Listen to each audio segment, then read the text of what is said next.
this thing out of the oven right now. This thing was steaming hot, I tell you. Oh, there you are. Hey. Well, I'm sorry. I mean, these are pretty legit. Yeah, they are really good. Ew.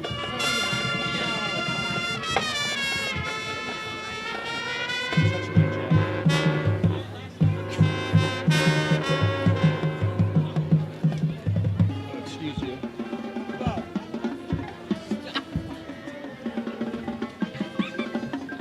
When are we having another raffle? Really? When do we have another raffle? No, I'm not Oh, telling I you. need money. There's like something under the freaking roof with that raffle. Firefighters are doing Oh, are they? That's true. Yeah, they do like one good one. Sold out. That's my friend Tyler. It's a 50 winner. I walked in. $40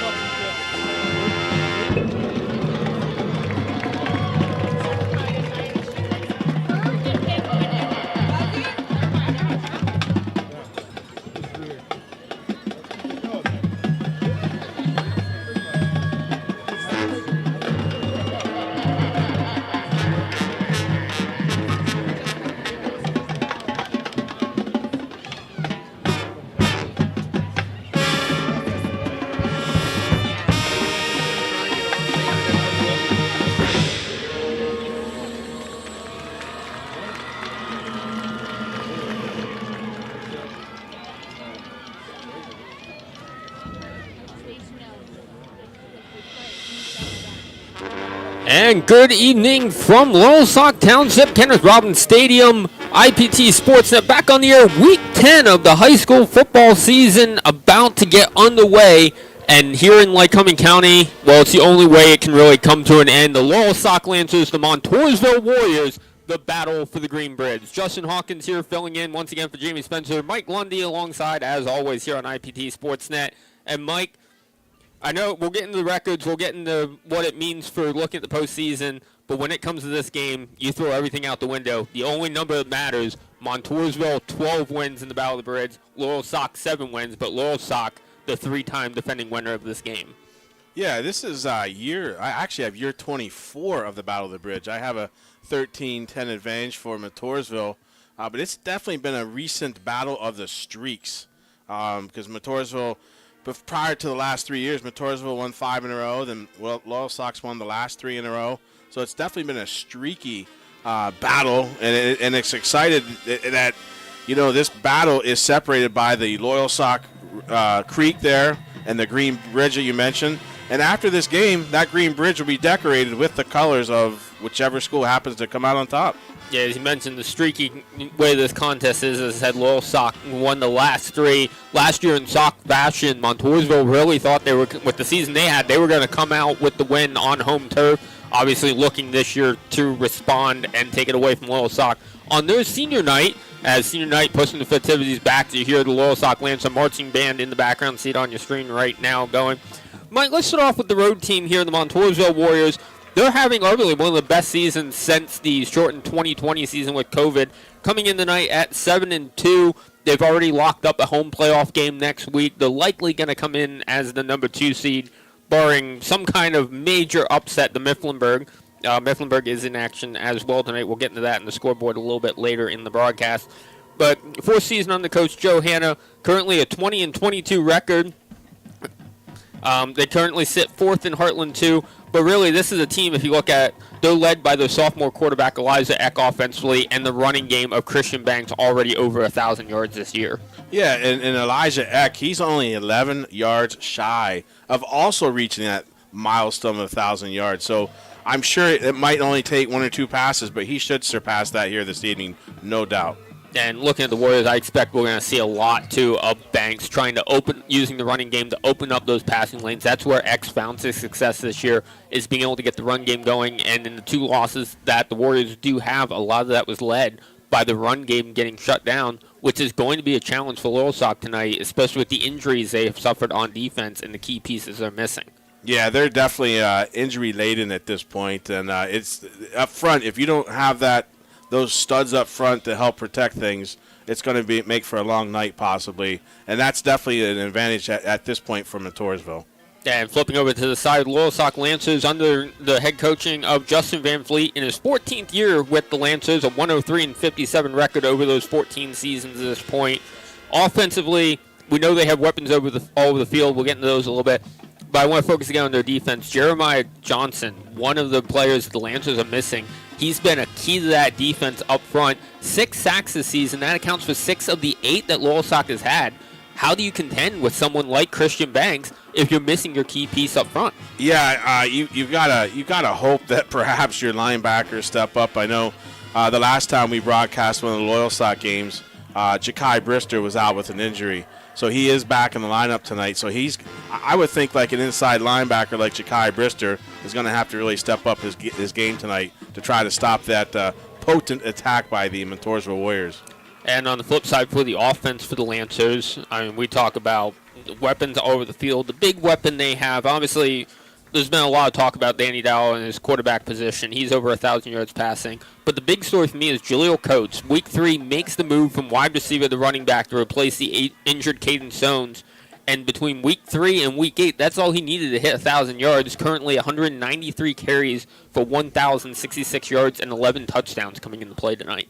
Yeah, Jaleel Coates, he is an athlete. We got to see him play this year earlier, and yeah, to make that transition from the wide receiver position to the backfield, it's not easy. But, man, has he stepped up his game. And the key to most athletic events is you got to get the ball in the hands of your best athlete. And that's what the Loyalsock Lancers have figured out. Just give it to Jaleel. Let him work. And he's very, very good. Loyalsock coming off a loss last week, 42-7 against the Shamokin Indians. But as we saw when Shamokin was here on IPT Sportsnet facing the Williamsport Millionaires, it's tough to get anything going against that kind of squad. And the Lancers, I mean, it was a tough loss for sure, but really one this week you can try to rebound from. And even in that loss, 135 yards of offense. Coach ran for 50 yards against a team that really nobody else has been able to run on. 50 yards is nothing to sneeze at if you're Jaleel Coates going up against Shamokin. Yeah, and they were probably some pretty physical, tough 50 yards because, we saw Shamokin play. Solid team. And Jaleel Coates to get that many yards against a solid team like that, kudos to him. And Montoursville last week, they are coming off a victory for the Warriors. That was a 27-0 shutout at Bucknell University against the Lewisburg Green Dragons. And reading from the article last week, Joe Hanna, the head coach from Montoursville, was asked a lot about the passing game. And he recognized the passing game has been a problem. They'll get hot, they'll get cold. They'll get hot, they'll get cold. But I think that's something for Montoursville, at least here in the regular season, you can deal with when you have the running back like Christian Banks, but you got to find a way to get Elijah Eck in his first full season at quarterback going. Yeah, absolutely. And don't just keep all, we want to focus on, Banks here as their featured running back because you got another guy here in Hayden Harvey that's pretty legit too. And we'll step aside here, Loyalsock band performing our national anthem.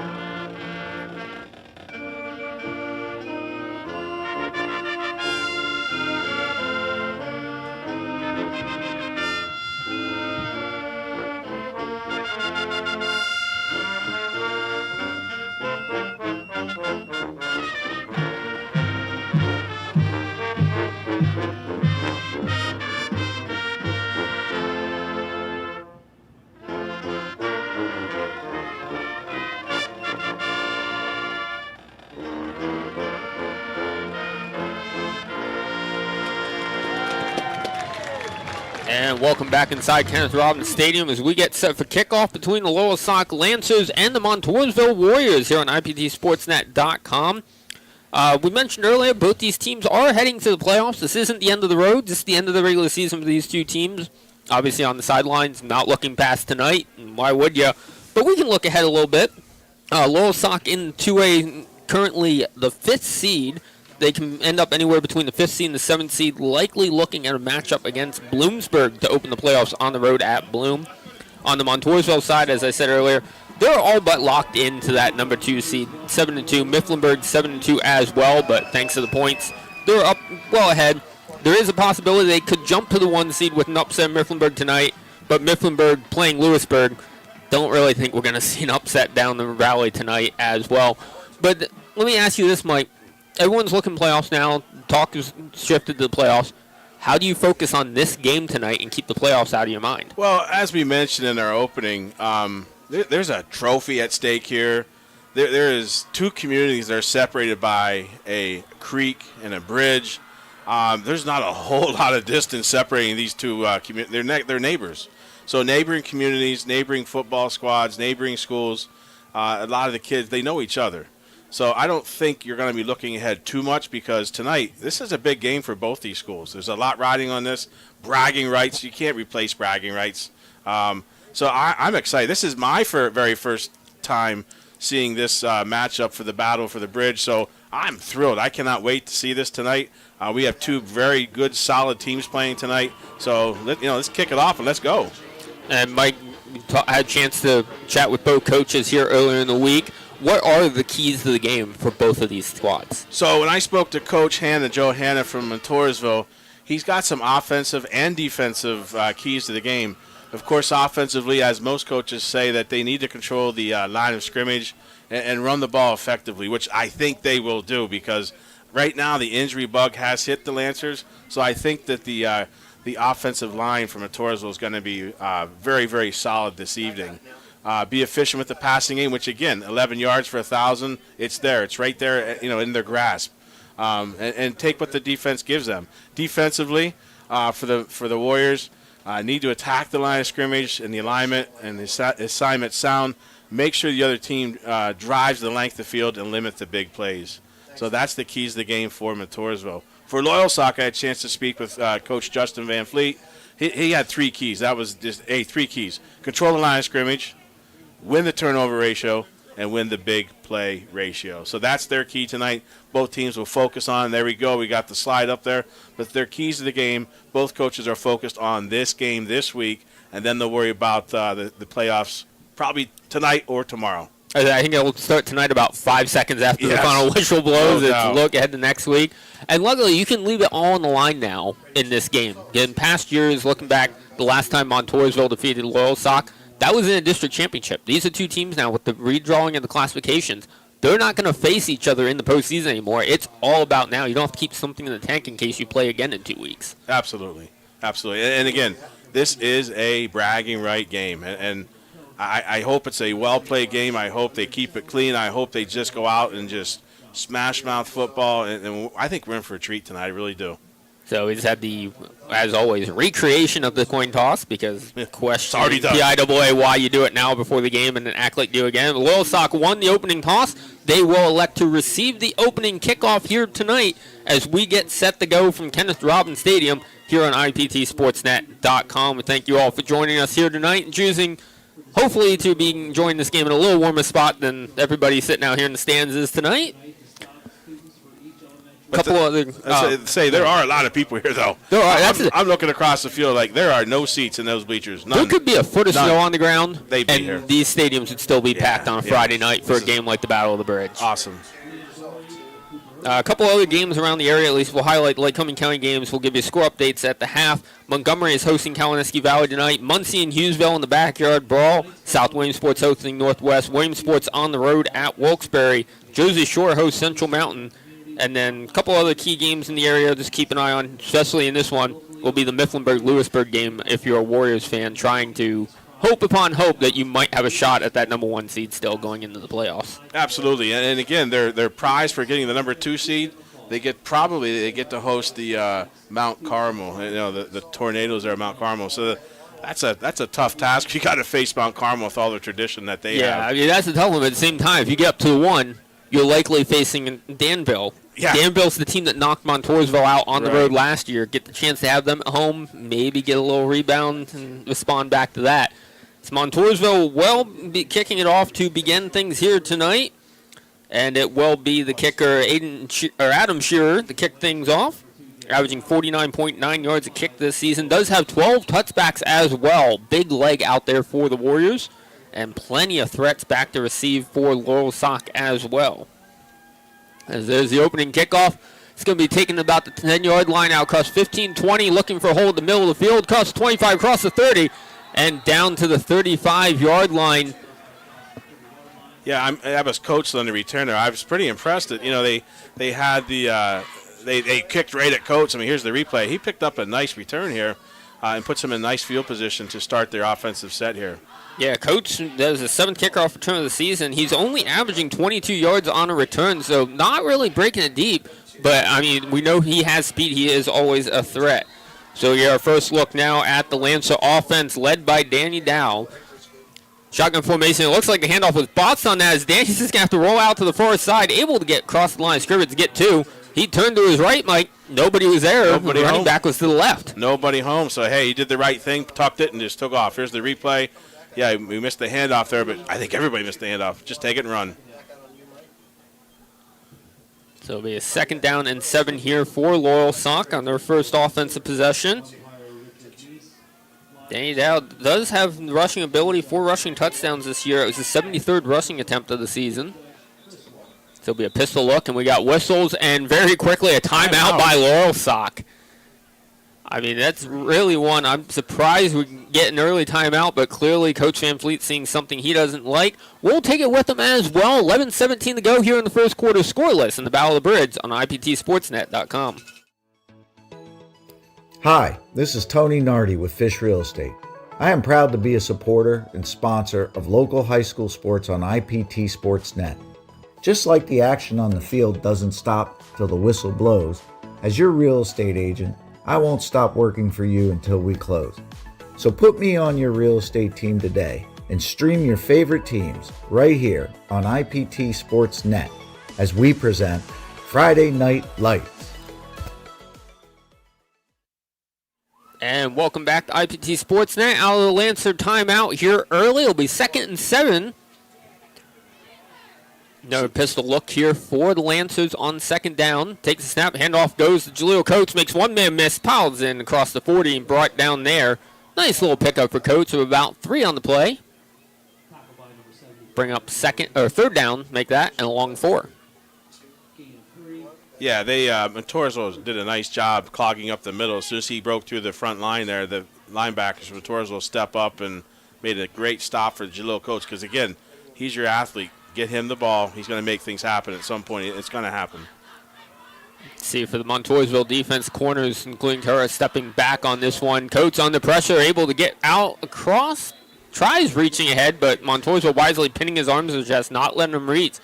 Does come up short. It's going to bring up 4th. We'll see where they spot it at. And it is at the 49-yard line, so it's 4th down and 1. Very early decision time here for the Lancers, and the offense point, and they want to go. Yeah, that was a design run the whole way. I mean, Dow just got the ball and said, they did give him the 1st down. No, they are going to move the chains. They adjusted the spot. So 1st and 10 Lancers. Offense works their way back onto the field. Luckily, I have an eraser because I just had to erase and make the change myself. So instead of 3 yards, you got 4 yards and the 1st down. 2 receivers to the near side. Handoff is going to go to Jaleel Coates. He has room across the edge. 50, 45, 40. But it looks like we got some laundry on the turf. This one might be. And we got, after the play, another flag thrown at the other 40. Yeah, you're going to get definitely a late hit tackle out, really far out of bounds. So they're going to call that on Montoursville. I don't know if there was a 2nd penalty, but they're definitely going to call the 1st penalty on Montoursville. Yeah, and it is after the play, a personal foul against Montoursville. There's the replay. We're going to see a tackle then way out of bounds. Yeah, I mean, when you land behind the coaching box, usually a good idea. There was a late hit out of bounds there. So that's going to move Loyalsock up inside the Montoursville 30. Ball spotted now at the 28-yard line. And there's said 1st down here for Loyalsock. Pistol look here again. And handoff once again goes to Coates. He just runs into a pile. He gets hit forward, falls to about the 25-yard line. Not much to gain there. Well, but his positive yards moves him up. Yeah, that play looked to be like a slow developing play. I'm really surprised Normally, the Loyalsock goes quick, but that looked like a very slow developing play. Gave the defense of the Warriors plenty of time to step up and make the stop on Coach there. Yeah, when you're running a front four that Montoursville has, is they do run the 4-3. When you look at Kingston Fisher, Hunter Shearer, Colin Vanderwall, and Noah Rakestraw, there's not a lot of open holes that can develop up the middle. Loyalsock's got to look outside as they do here, and then Coach tries cutting it back in, tries finding any ground he can. Again, that front four for Montoursville, just finding every gap and filling it before Loyalsock can react. Yeah, and that's actually a loss of a yard for Coach there. Again, they're trying that middle, and those front four defensively for the Warriors, solid up front. Very nice. So bring up third down. We're actually behind the original line of scrimmage here on this Just one. a little bit, yeah. About 3rd and 10 and a quarter here. I was going to say 10 and a half, but we'll go 10 and a quarter. So Lancers need to look to the air here on 3rd down. One receiver coming in their side in motion for the Lancers. Dow under pressure already. This has to throw it up. It is caught by Jaleel Coates in the backfield. He's not going to get anywhere as the Warriors quickly there clean it up. If he got a gain, it was ever so slightly, maybe a half a yard on that play. And that's going to bring up the system time again here for the Lancers on 4th down. Yeah, that was sniffed out quickly by the Warriors. They could see that coming. The offensive line let the defensive line get through and no problem. So I'm sure people are yelling screen right away, and that's exactly what happened. They were ready for that. Loyalsock has not attempted a field goal yet this season. Ethan Boyer, he is 21 for 28 on extra point attempts, so I would guess well outside his range as the offense stays on the field in a shotgun look. Dow has the snap, looking near side. He's going to heave it up for the end zone. He's got a man tipped away. What a job in pass defense there by number 9. Oh, I thought it was 8. Was it 8 or 9? It was 9. Braden Burkett from his free safety position, jumping up, high pointing that one, doing just enough to knock it away and force the turnover on downs. And Mike, a great decision there not to try to pull it in and fight to bring it in, because he's going to put his offense in better field position if he lets it hit the turf there. Yeah, exactly, because otherwise he catches it there at the 20. So great decision, great defensive play. And now we're going to switch over and see what the first offensive series looks like for the Warriors. So Elijah Eck takes over here, his first offensive snap against the Lancers this season. Did get to start last year in his first high school start against Loyalsock and Battle of the Bridge, and Loyalsock immediately, and I mean immediately, jumping off sides. That was Trey Borges jumping over. We'll take a look at that offense. Like I said, led by sophomore quarterback Elijah Eck. It's just, as we said, 11 yards away from 1,000 this season, 11 touchdowns to 6 interceptions. Another thing I highlight is you saw all the starters on there. One player I want to quickly highlight, Kingston Fisher, the starting tight end, was the center for Montoursville last season, making an adjustment out to the tight end position for this season. Yeah, great discipline to hold that 2 count there. Handoff near side goes to Christian Banks. Banks makes one man miss. Gets just tripped up as he goes across the 50. But quickly, one play, one carry for Banks, and immediately Montoursville in the Loyalsock territory. Yeah, you're going to see a great burst of speed here by Banks. Nice 19-yard pickup for Banks. First touch, he carries the ball. That's a pretty good average, 19 yards a carry. I'd take that any day. Ivan Baker did a great job there making the stop as well. So, the defense is led. You got Jalil Coates out there. You got Danny Dow. You got some of the same guys on offense. Ja'Kai Brister is the one I want to focus on as the Lancers go forward. Pistol look here. Handoff goes to Bank. No, it's going to be a keeper by Eck. Eck's got room on the far side. Runs over a tackler and gets dropped just before the 35-yard line. Nice pickup of 14 on the play. Yeah, that's a beautiful pickup. Great call. He faked us out at first. It was like, oh, it's a handoff. No, it isn't. That was a great keep by Eck, and he took off and made things happen. First down. And Eck, not really a rushing quarterback, just came in with 48 yards of on the ground this season to his 989. Still looking for that 1,000, but as I said, 11 yards away, he should be able to hit that mark here tonight. I think so, yeah. We're going to get that. Eck takes a snap. This time he does hand it off to Banks, who just squirts through on the near side. Still looking for room. He's just going to drag some Lancers down as we do get a flag as he gets down to the 20. We'll have to wait and see what the white hat says here with this one. Well, if the play stands, that'll be a 15-yard pickup for Banks. But we're going to see what the officials say and whether we keep the 15 yards or tack on some more or bring it back. And it's going to go against the Lancers. See here on the replay. pick up here. Oh, that's what it was right here. Ah. So the referee ran into the coach. It was a sideline interference. So that'll be a warning. He definitely ran into the one coach there. See, I was looking further back down the sideline. I didn't see it there. Well, that was the call. It was definitely he ran into the coach. That was easy to see on the replay. So usually they give them a warning, but I think they actually tacked on some yardage on that. So I'm surprised there was no warning given, but so this puts the ball just inside the 10-yard line now. So it's 1st and goal for Montoursville, looking to be the first to strike here. 6:35 remaining in the first quarter. Christian Banks is all alone in the backfield. Would not be surprised to see Eck turn around, hand it off here, and he does. Banks right up the middle, cuts back to the far side, has some room, bounces off a couple of tacklers, able to get it down inside the 1-yard line. So that's a nice 9-yard pickup. You know, we said that Eck needs 11 yards passing to reach that 1,000-yard mark, but if they keep running the ball like this, I don't know that they really need to worry about the passing game. Just keep running, boys. That's at some point I'll be like, I botched the snap. Oh, I guess I have to throw now just to try to get it tonight. Yeah, but Montoursville's running the ball very, very well. A couple of subs coming in here for Loyalsock on defense as they try to stack the line. Eck making adjustments at the line. Eck's going to turn around, hand it off to Banks, up over the pile, into the end zone. Touchdown, Warriors. Yeah, that was easy offense. The offensive line did a nice job penetrating, pushing the ball, pushing the defensive line back in the end zone.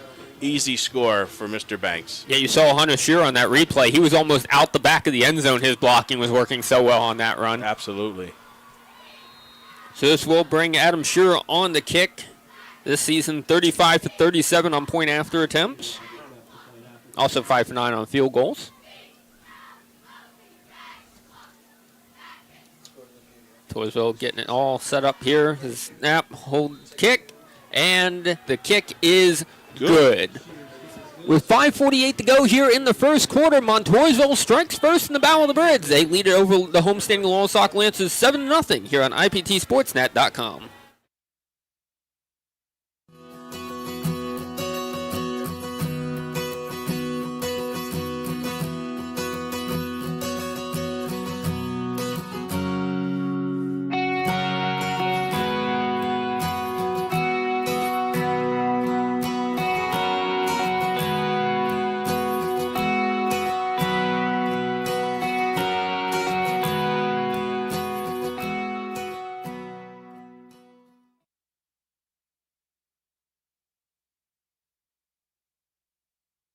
And welcome back to IPTSportsNet.com. The Battle of the Bridge currently favoring the Montoursville Warriors 7-0 with just under 6 minutes to go here in the first quarter.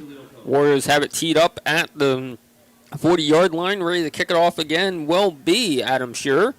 Julio Coates back to return here for the Lancers, standing about his 5-yard line. As kicks driven down the field, hopping down the field. It's going to be fielded near side 20. Yeah, he fielded on a knee. That's going to bring it down. He just said, my fault. It. My fault, Coach. It was number 12, Ivan Baker. We'll take a look here at the Loyalsock offense before they begin their second drive. The two big threats to keep an eye on, you'll hear all night. Danny Dow at the quarterback position, Jaleel Coates at the running back position. Both threats, when they go to the air, look for Baker and Taylor, both to be big receiving threats as well for the Lancers. Loyalsock back into that modified pistol look. Take a snap, handoff is going to go to Coates. Looking for a hole. This time he does find some room up over the middle. Able to get down to about the 25-yard line. Call that a pickup of 4 on that one. We'll say pick up a 4 for Coates. Nice little drive off the left tackle there.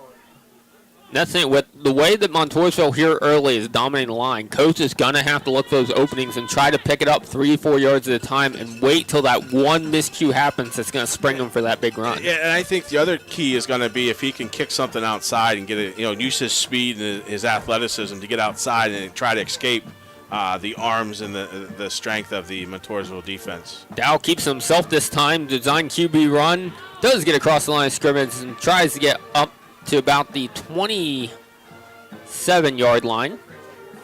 We're going to give him 2 on that. Brings up a 3rd and 4 here for the Lancers. Lancers, I mean, you can see they're wanting to go to the air, but with how quick Montoursville is getting in the backfield, that's kind of locking you into the run, or else you're just going to get hit in the backfield before anything can develop downfield. Yeah, luckily, they're looking at third and short, third and fourth, third and 5. So they do have a chance to maybe run the play, but they are going to try to pass. Dow lets it go down the far side, and nothing there. Looked like a little miscommunication. Nair Thomas not coming back as far to the ball as I think Danny Dow was expecting him to on that one. Luckily, it just falls harmlessly to the turf. But that will bring up a fourth down, and the Lancers sending out their punting unit. Clinton Taylor on the punt.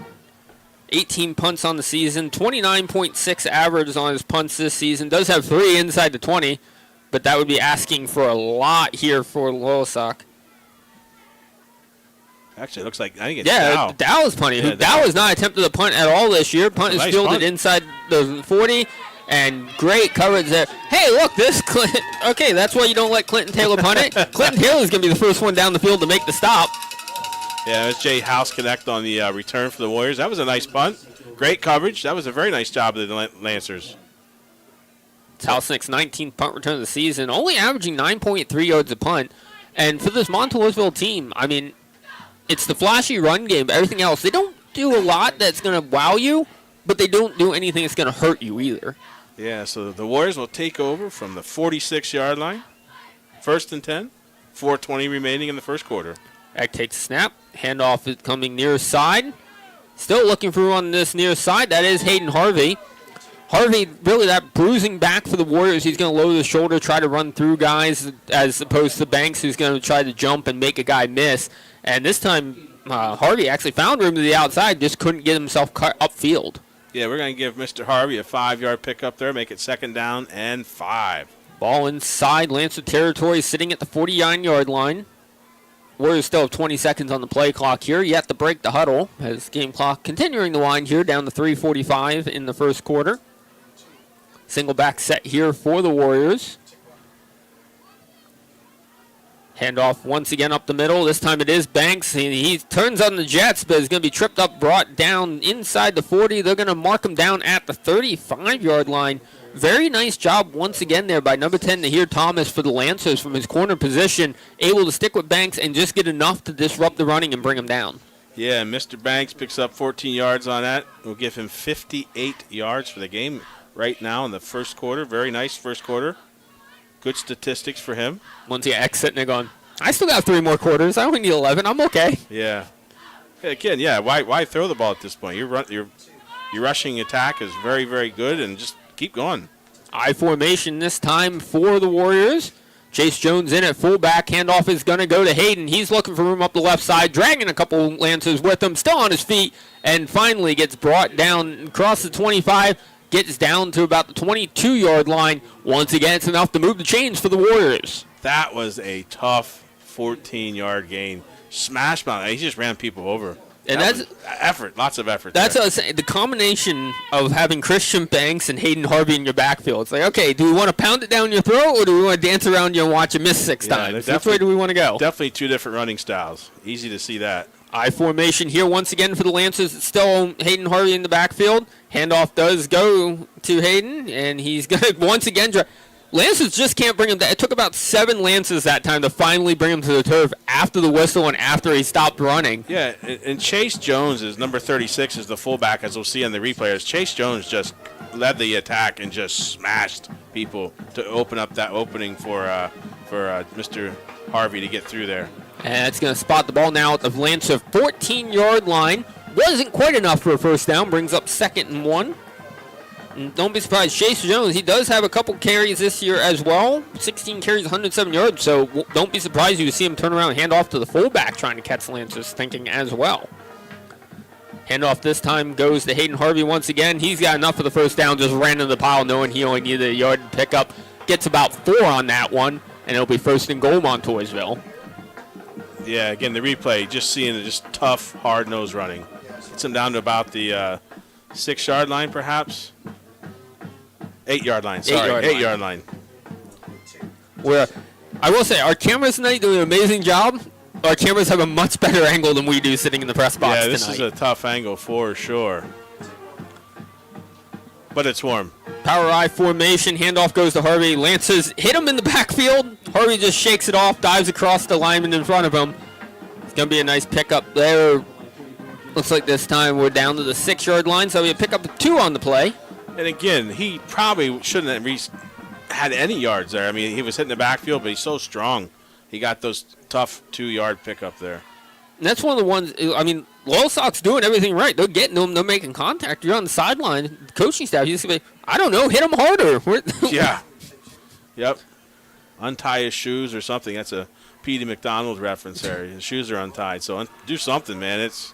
You got to slow him up. He's tough. Play clock down to 5 for the Warriors. They get the snap off. This time it's Banks in the backfield. Hops up over 1 tackle. Pushes for the goal line. He's not going to get there as the Lancers bring him down inside the 3. Wait to see if they spot it at the 2 or the 3-yard line. I think it's going to be the 2. Could be the 3. It's hard to tell where they're going to put it. No, it looks like the 3. So it'll be 3rd and goal from the 3-yard line. Montoursville does not have to get a play off. There's 15 seconds left on the game clock here in the first quarter. Play call comes in a hurry, though. They might try to get in here before the end of the first quarter. As you saw Eck taking a peek back at the scoreboard. Clock set 4, now 3, now 2. They do get it off. Hand off to Banks. Banks wanted to go up and over. Pushes through for the touchdown for the Montoursville Warriors.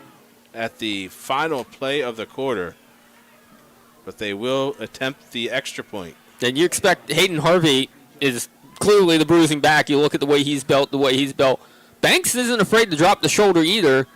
And both teams going to the sidelines now as we are at the end of the quarter. And it looks like they're going to spot it short.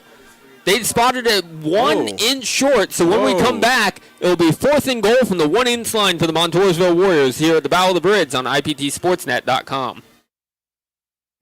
Tonight's game is brought to you by the Girio Agency,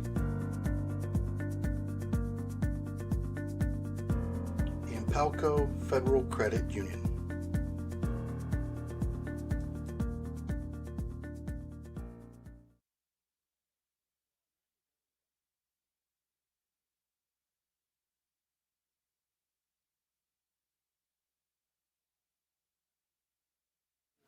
And welcome back to IPTSportsNet.com. Start of the second quarter here between Montoursville and Loyalsock, as it will be 4th and goal now for Montoursville from the 1-inch line. Field switches sides. Montoursville now going to the end zone to our left, and I mean you can see it there on a live camera angle. If you just sneeze, that ball is in the end zone at this point. Yeah, well, the referees had a lot of work for themselves there. They had to walk that ball 99 yards to the other end of the field. Crazy. We all thought he was in. Yeah, I don't know how he was not in. Yeah. Again, we are not on the greatest angle. The refs definitely have a better look at it than us. But Montoursville is celebrating. Loyalsock was walking off like they just got scored on again. And now you get yourself fired up. 4th and goal from the 1. And playbook a little bit open here for the Warriors. You can have Eck keeping himself. And it looks like that's what they'll be doing is nobody's in the backfield. Eck lined up under center. Eck will keep himself, rolls out to the near side, and dives across the goal line. Now it's a touchdown for the Montoursville Warriors. They take a 13-0 lead here with 11:58 to go in the second quarter. Well, if this were the Philadelphia Eagles, we know what the play would have been, but obviously these aren't the Eagles, and there was nobody behind to push, so there you go. Easy score for Eck. Eck just 6'2", great for a quarterback. 140, maybe not the best to try to tush push and have the entire line come down on him. Well, and the other side of this, again, Eck needs 11 yards for 1,000. He hasn't thrown the ball yet. He hasn't had to. Hold is good. Kick is up, and the kick is good. Still 11:58 to go here in the second quarter. Montoursville already getting on top of Loyalsock early. They lead at 14-0 here on IPTSportsNet.com. Welcome to the Liberty Arena, your ultimate sports and entertainment destination. The Liberty Arena offers top-tier turf fields for a variety of sports, including soccer, baseball, softball, and more. Remember to check out the indoor batting cages, too. And to top it all off, we even have an indoor golf simulator perfect for honing your game. Score big in the arcade packed with fun for everyone. Strike up excitement in the bowling alley. Bounce into action in our trampoline park and gear up for heart-pounding laser tag action. And don't forget to grab a bite to eat at Scores Bar and Grill. For more information and to book your next event, call 570-980-9963 or email info@thelibertyarena.com. Kenneth Robbins Stadium here in Loyalsock Township. The Lancers trailing the Montoursville Warriors 14-0. Montoursville for the third time here tonight, getting set to kick things off. It will be Shearer again doing the kicking for the Warriors, and we'll see if he scribs it down the field and give you an idea who might return if he tries that one again. Does scrib it down the field. It's going to be bobbled around the 25. Finally scooped up now inside the 25. Returner has it across the 30 and hit hard at the 32-yard line. It was Ivan Baker with the return for the Lancers. Baker, he's the easiest one to pick out. He's the only one out there with the extra cushion on his helmet. Blanking on what's that called? I don't know why I blanked on the name of that now. I actually would like to Guardian see cap. Guardian cap. I'd like to see more players go to that. Nothing wrong with a little extra protection. So third drive here for the Lancers. They've struggled to get anything going because of the pressure from that front four of the Montoursville Warriors. Dow in a shotgun look, takes the handoff, going to keep it himself. Does not really anything out to that side, and he's going to go down back behind the 30. I think they're going to spot it at the 29-yard line. It's going to be a loss of 4 on that run for Dow. We got some whistles here after the play. Yeah, somebody's hurt for Montoursville. You do have a Warrior down right in the middle of that pile-up. Mike, if you're the Lancers right now, I get you don't have a lot of time for stuff to develop, but these option plays, you just do not have the time to read the defense, get the handoff, and then get to the outside. Come on, Hoyersville's just swallowing you up in the backfield. Yeah, and that play there for Dow, that was a design rush the entire way. I mean, that was not a mistake. That was definitely a design quarterback keeper. But, again, like you said, they had no place to go with it. Montoursville is just flying to the ball that quickly. I mean, we're almost at the point now, if I was on the Lancers sideline, I'd be like, okay, we need to start throwing quick passes. We need to do something to even buy us a half a second on our running plays for Montoursville to go, okay, is it a run? Okay, it's a run. Let's go. Yeah. As the injured Warrior coming off the field. It's like Hayden Harvey. Yeah, Harvey, which not great for your defense if you're the Warriors. Not great for the offense either, because Harvey was instrumental in that last drive for the Warriors' offense. Well, he hopped up pretty quickly, so I'm sure that he's going to be okay, and I would guess that we'll see him back in action pretty quickly. Lance is going to have 3 receivers here to the near side. Down the pistol look again. Takes the snap. He's going to immediately roll to the near side, looking to pass. He's under pressure, just throws it up. And able to get over there was Ivan Baker. He pulls it in well out of bounds. Incomplete pass. But, again, that's the kind of plays you got to start going to here if you're the Lancers. Keep down moving. Try to make something develop downfield. Just needed another second or two to let that fully develop. Right, and Ivan Baker, he was open. I mean, he definitely was open, and you're going to pick up some yards if you just complete the pass in bounds. He's going to pick up some yards and give the Lancers some breathing room. But unfortunately, the pass was completed out of bounds, and we're looking at 3rd and long here, 3rd and 12, 3rd and 13. Speaking of those Guardian caps, new running back Trey Borges checks in. Does have one of the Guardian caps on as well. Pass play again. Dowles fires it here to the near sideline to Coach Van Fleet, who was the only one in the area. I don't think him catching it's going to help him out at all. Yeah, Coach was open. He was wide open on that. Closest Warrior, or closest Lance to that play, and closest Warrior for that matter, was about 15 yards downfield farther than where that pull went. So 11-13 brings up 4th and 13, and no real surprise here to see the Lancer punting unit coming back out. Yeah, the Loyalsock just doesn't really have a chance to get anything going here. Danny Dow punts it away. Credit to Montoursville.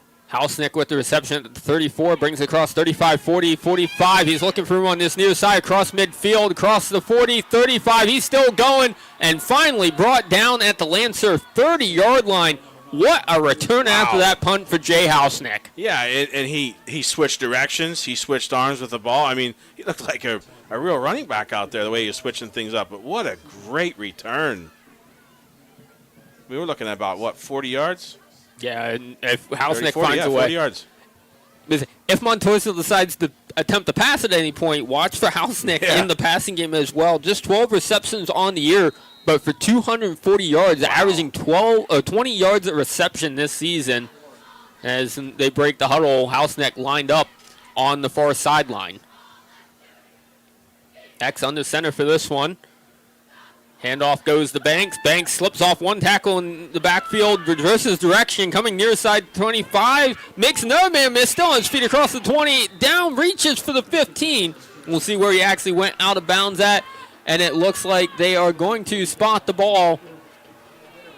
Still haven't spotted the ball. So I'm thinking a video game right now because we got a spin move. We got right there, stop, go, spin.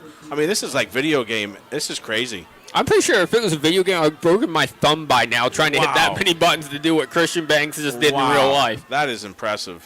Great so they run. do spot the ball now at the 17-yard line of the Lancers. 1st and 10 Montoursville as they look to take a 3-score lead here in the first quarter.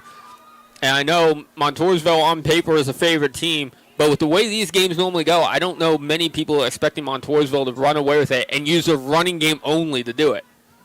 Handoff goes to Banks again. Loyalsock was looking past there and never developed. I'm really surprised Lancers at this point with the type of defenses they are able to run with the number of linebackers they bring in, not sending the blitz. Everybody's sitting at home worried about the pass game when Montoursville hasn't even shown an attempt to pass yet. No, this game has had 1 pass completion total for 0 yards. So we have 0 passing yards in this game right now. 1 completed pass by Loyalsock. That's it. 2nd and 3 here for Montoursville as they are making a quick change here. Jay Houseneck heading over to the sideline. Why put the receivers out there if he's just going to keep running it? Let's just keep running it. Eck under center here. Hayden Harvey in the backfield now for the Warriors in a single back look. It is Harvey. He does run over somebody. There's a flag down. Out of the way. Right there. This is not good. We don't want to see that. But no, well, that was a 10-yard touchdown, but we're going to wait and see what happens. Again, when you have a rivalry like this, there's going to be some extra juice going on. There's going to be some extra emotion flying here, and we don't want to see that. We got a holding against Montoursville, so that is coming back. Yeah, I'm not really surprised with where that flag was and the fact we had a Loyalsock lineman very unhappy about 10 yards behind the play. That's kind of what you expect to see there. Yeah, and again, I'm not surprised with that call either. That was a pretty obvious call. Officials just trying to figure out now where the hold occurred so they know where to spot it off as the white hat makes his way back to make the official call, and it is holding against the Warriors. And, boy, you have to feel for Hayden Harvey there. That was probably the best run he's had in a while, just straight into the end zone, low the shoulder, run over a linebacker. Yeah. And it comes all the way back now. He saw the end zone in view, and, boy, he just took off, and there was nobody going to stop him, and he didn't. So the ball now at the 17-yard line, 2nd and a long 9 here for Montoursville. I formation, and Loyalsock comes off, and if you're the Lancers and you're Coach Van Fleet, you're blowing a gasket right now. You get the penalty, you back them away from the goal line, and then you hand them a free 5 right back. So I'm just looking at the discipline. I mean, that's a word I want to say for the Montoursville right now. The discipline that they're showing, they look like a very veteran team right now, just taking control, taking advantage of everything that they've been given, and handing to them some of that by Loyalsock. That's their second offsides call that we've seen tonight. 2nd and 5 now for Montoursville after the Loyalsock penalty. I formation again. It goes to Harvey again. This time he's going to lower the shoulder, plow through, tries getting to the goal line, but a foot held keeps him out. They're going to spot it down at the 1-yard line. Nice little pickup there of 11 for Hayden Harvey. 1st and goal for Montoursville from the 1-yard line. Yeah, and the crazy thing is, you see the replay, his knee really, I don't know if it hit or not, but, man, I know the offensive lineman is saying he was in, and maybe he was because I'm not sure his knee did hit. So that was a tough, hard run. You're not going to see many players, especially at the high school level, that are able to get their leg wrapped up and still try to keep the knee up on that. Yeah, that was impressive. Power I formation for Montoursville. Harvey takes the snap. Reward him, and he just ran through him. Yeah, I mean, Loyalsock, 1, 2, 3, 4, 5, 6, 7 Lancers made contact. And he did it. And there's the call. 1-yard touchdown run for Hayden Harvey. 20-0. Montoursville now in front of Loyalsock. And again, he carried 2, 3, 4 Lancers. Crazy. Nice run. If you're Loyalsock, I mean, you obviously have stuff on both sides of the ball to work on right now. But when it comes to Hayden Harvey, you're doing everything you need to do to stop him. You're just not stopping him. Yeah.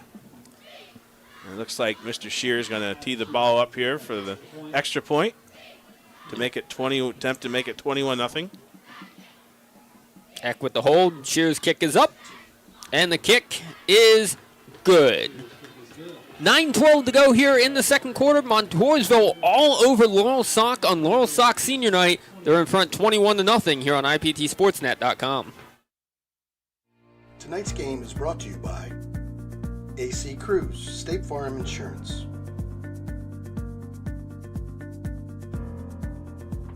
and the Liberty Arena.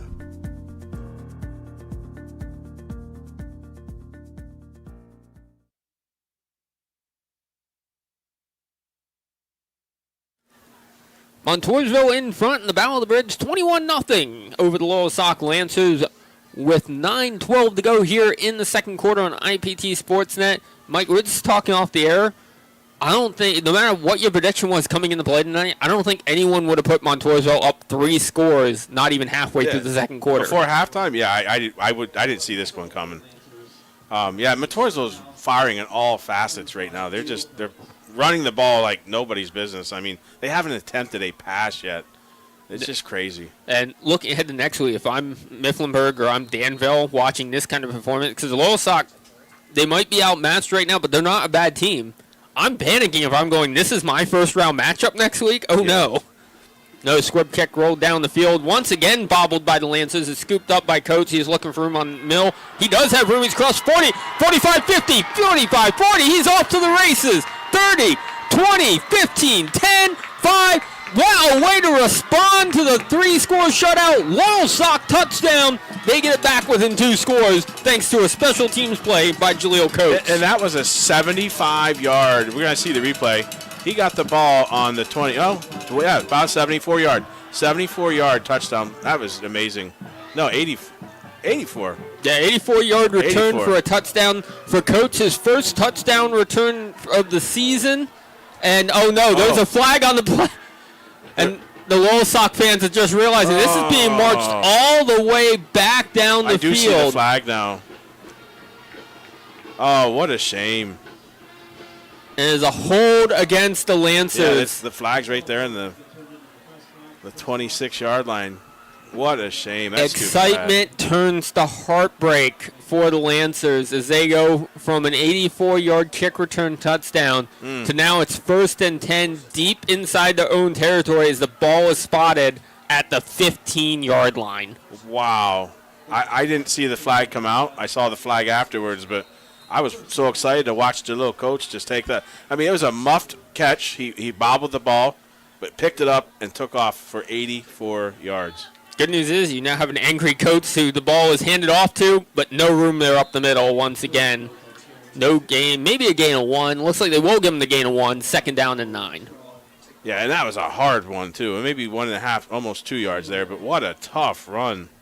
I mean, Hunter Schaefer, that's basically who he's running into every time. Schaefer's just manhandling him to the ground the second he makes any kind of contact, as you see him there as D-line position, helping out his teammate actually fixing the pads right now. But that's big 74 up the middle. That's not who you want to run towards. No, you're not going to run through him, that's for sure. Shotgun formation here for the Lancers, as we've seen all night.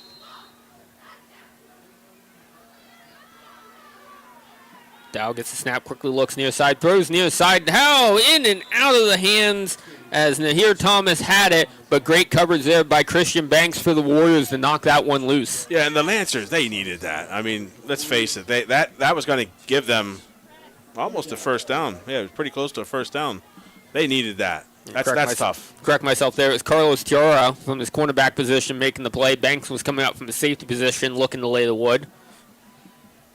And now this is where, if you're a Lancer fan, this is where you don't want to be, 3rd and long against this awesome defense. 3rd and 9. 3 receivers to the near side here for the Lancers.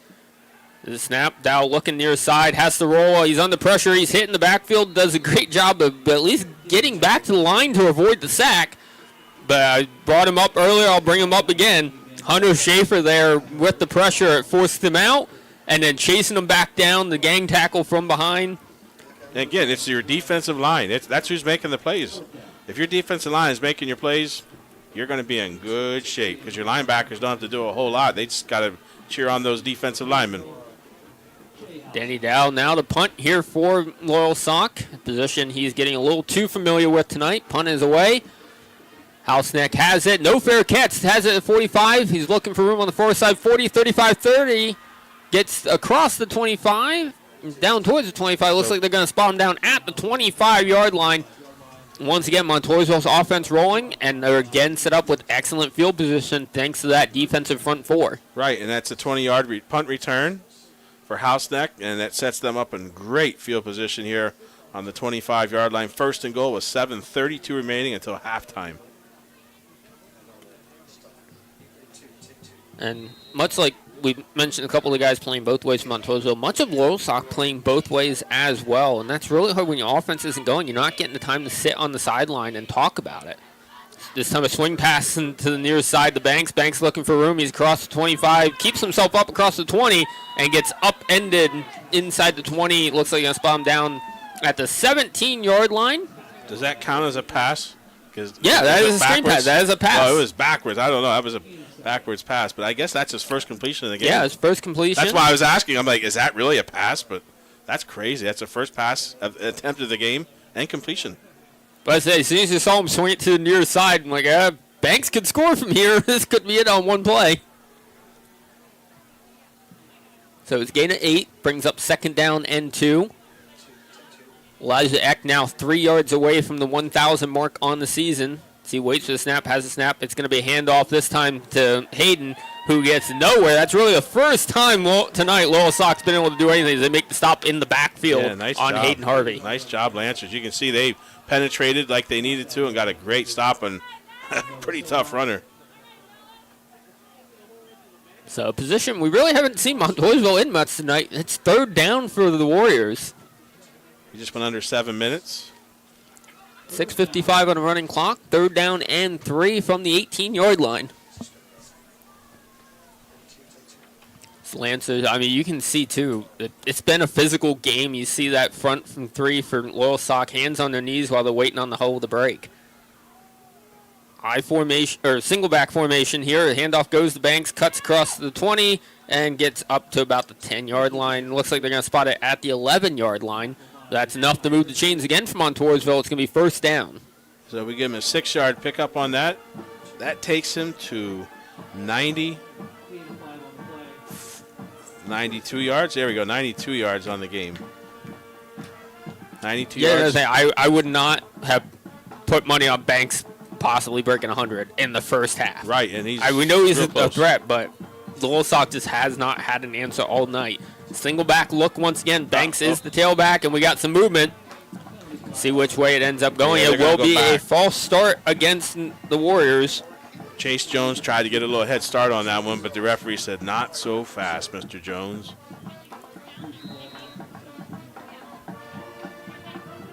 So still first down. First and 15 now for Montoursville. Hey, good passing down.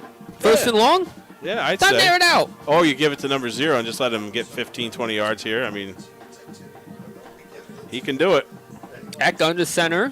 Single back look here once again. Turn and give is the Banks, looking for room on the far side. He's around the edge. He's going for the 10, and he's going to get chased out of bounds finally at about the 7-yard line. Yes, that'd be a 10-yard pickup. Jaleel Coates able to corral him out of bounds that time. And hey, sometimes you gotta stop Banks however you can. Sometimes that's the way you gotta do it. Thank you, sideline. So that puts him over 100 before halftime. So brings up second down and 6 now from the 8-yard line. So Warriors don't need to find the end zone here. They still can pick up a first down. This time a pistol look here for Montoursville. Still Banks in the backfield. Eck takes a snap. Fakes the handoff to Banks and went the other way. Does throw it. Passes complete. Gets to, it looks like, I think Forward Progress will put it here at the 5. Waiting to see where they officially spot it at here on the far side. Obviously, this could be an important one. And it will be a pickup of 4 yards on the play, which means Elijah Eck across the 1,000-yard mark here in the 2025 season. I don't think he's thinking about that right now. He's thinking, I can go up 28-0 if we punch this in. Let's go. Yeah, he's got 12 passing yards now. So, yes, he is officially over 1,000 for the season. Congratulations, young man. Sophomore. Yeah, this is sophomore first awesome. full season. He had one start last year. It was in the Battle of the Bridge. And he took over from Jimmy Messina and then leading the way here in 2025. Handoff goes to Banks. No real surprise there. Montoursville Loyalsock doing a great job there getting penetration. Noah Soa able to break through from the linebacker position and get through him. Banks slow to get up here. It is going to be first and goal, though, from the 1. Good news is we're looking at the replays. Banks did come down hard. He is jogging off the field here. He's going to sub out. Well, he actually Oh, no, it wasn't Banks. Banks is still down. He's still down, yeah. That was Burkhart running off the field at 9-0 from a distance. A little tricky. So as Banks takes some time here to get looked at, we'll take a timeout here as well. Montoursville 21, Loyalsock nothing on the IPT Sportsnet Game of the Week. Tonight's game is brought to you by Sanders Mortuary.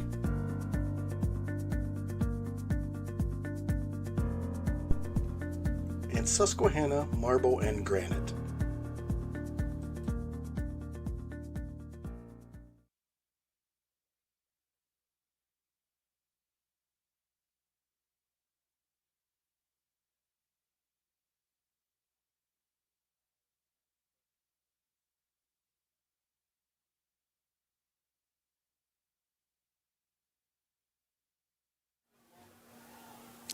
Mike and Pregame, we're talking about it. Everybody comes out for the Battle of the Bridge. There you see the Montoursville sideline absolutely jammed. No seats left. Not much room left on the hill either. And if you're a Montoursville fan, you're enjoying your night over there on the far sideline with your team in front 21-0. And again, you feel bad for the Lancers, and that's not a good sign. They're helping him off the sidelines. It's not a good sign. But you feel bad if you're the Lancers because they did have a beautiful kickoff return called back, and that was really a backbreaker. I formation. Hayden Harvey now in as the back. Gets the handoff and untouched into the end zone for the touchdown. There's a late flag. And there's a late flag. There's some nonsense happening. I just saw the flag flying. I saw some nonsense happening. Somebody in a Montoursville Warrior got thrown to the ground by somebody in a Loyalsock jersey, unfortunately. So it's going to be after the touchdown. So we have some extracurricular personal foul. Unsportsmanlike conduct against Loyalsock. If I had to guess, that's probably going to be tacked on to the kickoff. Anyway, touchdown stands. Montoursville now in front, 27-0 with the extra point pending. 4:26 remaining here in the first half from Kenneth Robbins Stadium in Loyalsock. And I do see Banks on the bench on the far sidelines over there. They have him up on the table, and it looks like they're looking at his ankle, and maybe they'll wrap him up and we'll be good to go. Yeah, this is always concerned. Banks, the last 2 seasons, has had lower body injuries he's had to deal with. This kick is up, and the kick is good. That's obviously a developing storyline we'll keep an eye on here. But for now, Montoursville dominating Loyalsock. They're up 28-0, 4:26 to go in the second quarter here in the Battle of the Bridge on IPTSportsNet.com.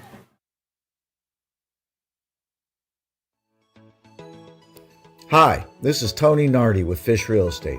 I am proud to be a supporter and sponsor of local high school sports on IPT Sportsnet. Just like the action on the field doesn't stop till the whistle blows, as your real estate agent, I won't stop working for you until we close. So put me on your real estate team today and stream your favorite teams right here on IPT Sportsnet as we present Friday Night Lights.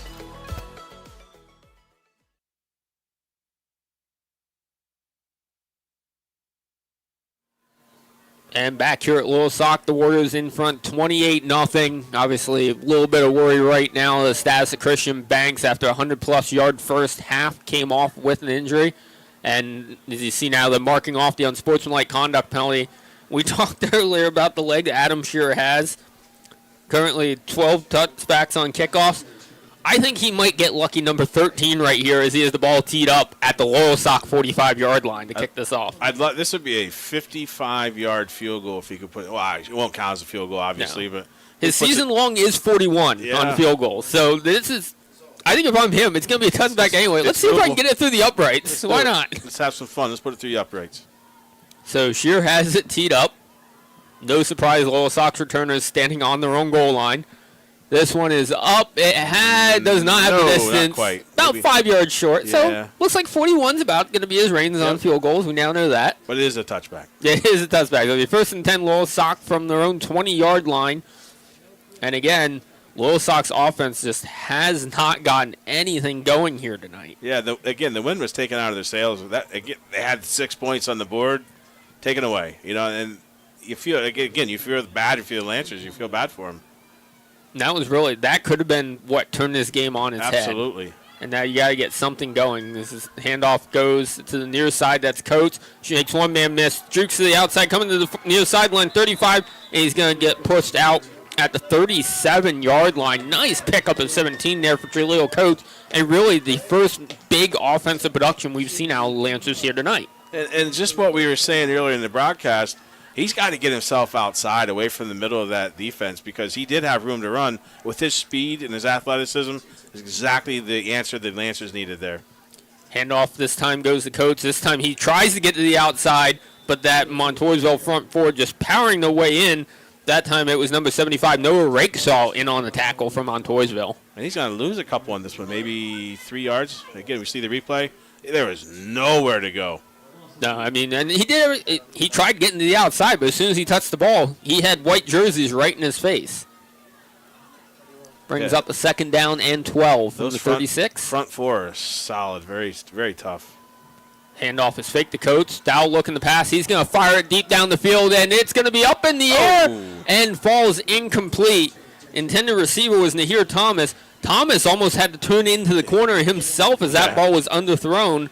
Kane Moore from a strong safety position looking for the interception. Yeah, Kane Moore had a beat on that one.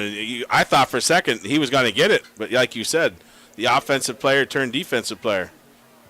As this one's going to come quite a ways back here after that long pass attempt. There wasn't a bad ball thrown by Danny Dow. He just left it a yard or two too short, and that left the opening. So it's 3rd and long here for the Lancers. Dow takes a snap, rolling immediately to the near side. Under pressure, still rolling, throws it up, has Coates. Coates takes a big hit after the ball skips away. Pass falls incomplete. Yeah, you see the replay. Coates was looking upfield like, all right, where am I going? But you got to catch the ball first. So, yeah, that was a tough play there. Yeah, I don't think Coates was really expecting, with how long that play was taking to develop, that he would be the option as the underneath man either. That's going to bring out the punting team for the Lancers once again here in the first half. Danny Dow back to punt once again. Jade Housenet back to receive for Montoursville. He's standing just inside his own 25-yard line. Very low snap. Dow does get a line drive kickoff. It doesn't even make it to midfield as a Warrior falls on it at the Lancer 45-yard line. And when it rains, it pours for Loyalsock. Nothing tonight seems to be going the Lance's way. Yeah, Chase Jones was for Montoursville. Was like, I got this. The ball's right here. So let me just follow it. So we saw him almost do a double take there as well. Like, wait, is that the football? Yeah. What's that doing here? That should be 15 yards past me by now. Yeah, it was a low snap to begin with for Dow, but he did the best he could to get it out from the backfield there, but it didn't go very far. So great field position, unfortunately, if you're the Lancers, but great field position if you're the Montoursville Warriors. You see they officially spot it down at the 43-yard line. And here we go once again for the Montoursville offense, looking to possibly make it a 5-score lead heading to the half as we have 3:29 to go on the stop clock.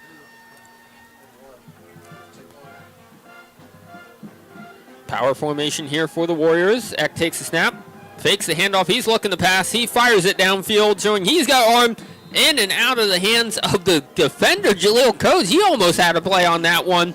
And honestly, that looked like a better pass attempt than we saw to Lancer coming the other way on that last drive. Right, and again, that's just an athlete making a great play. The pass was intended for Hayden Harvey. But Jaleel Coates, man, he almost made the catch.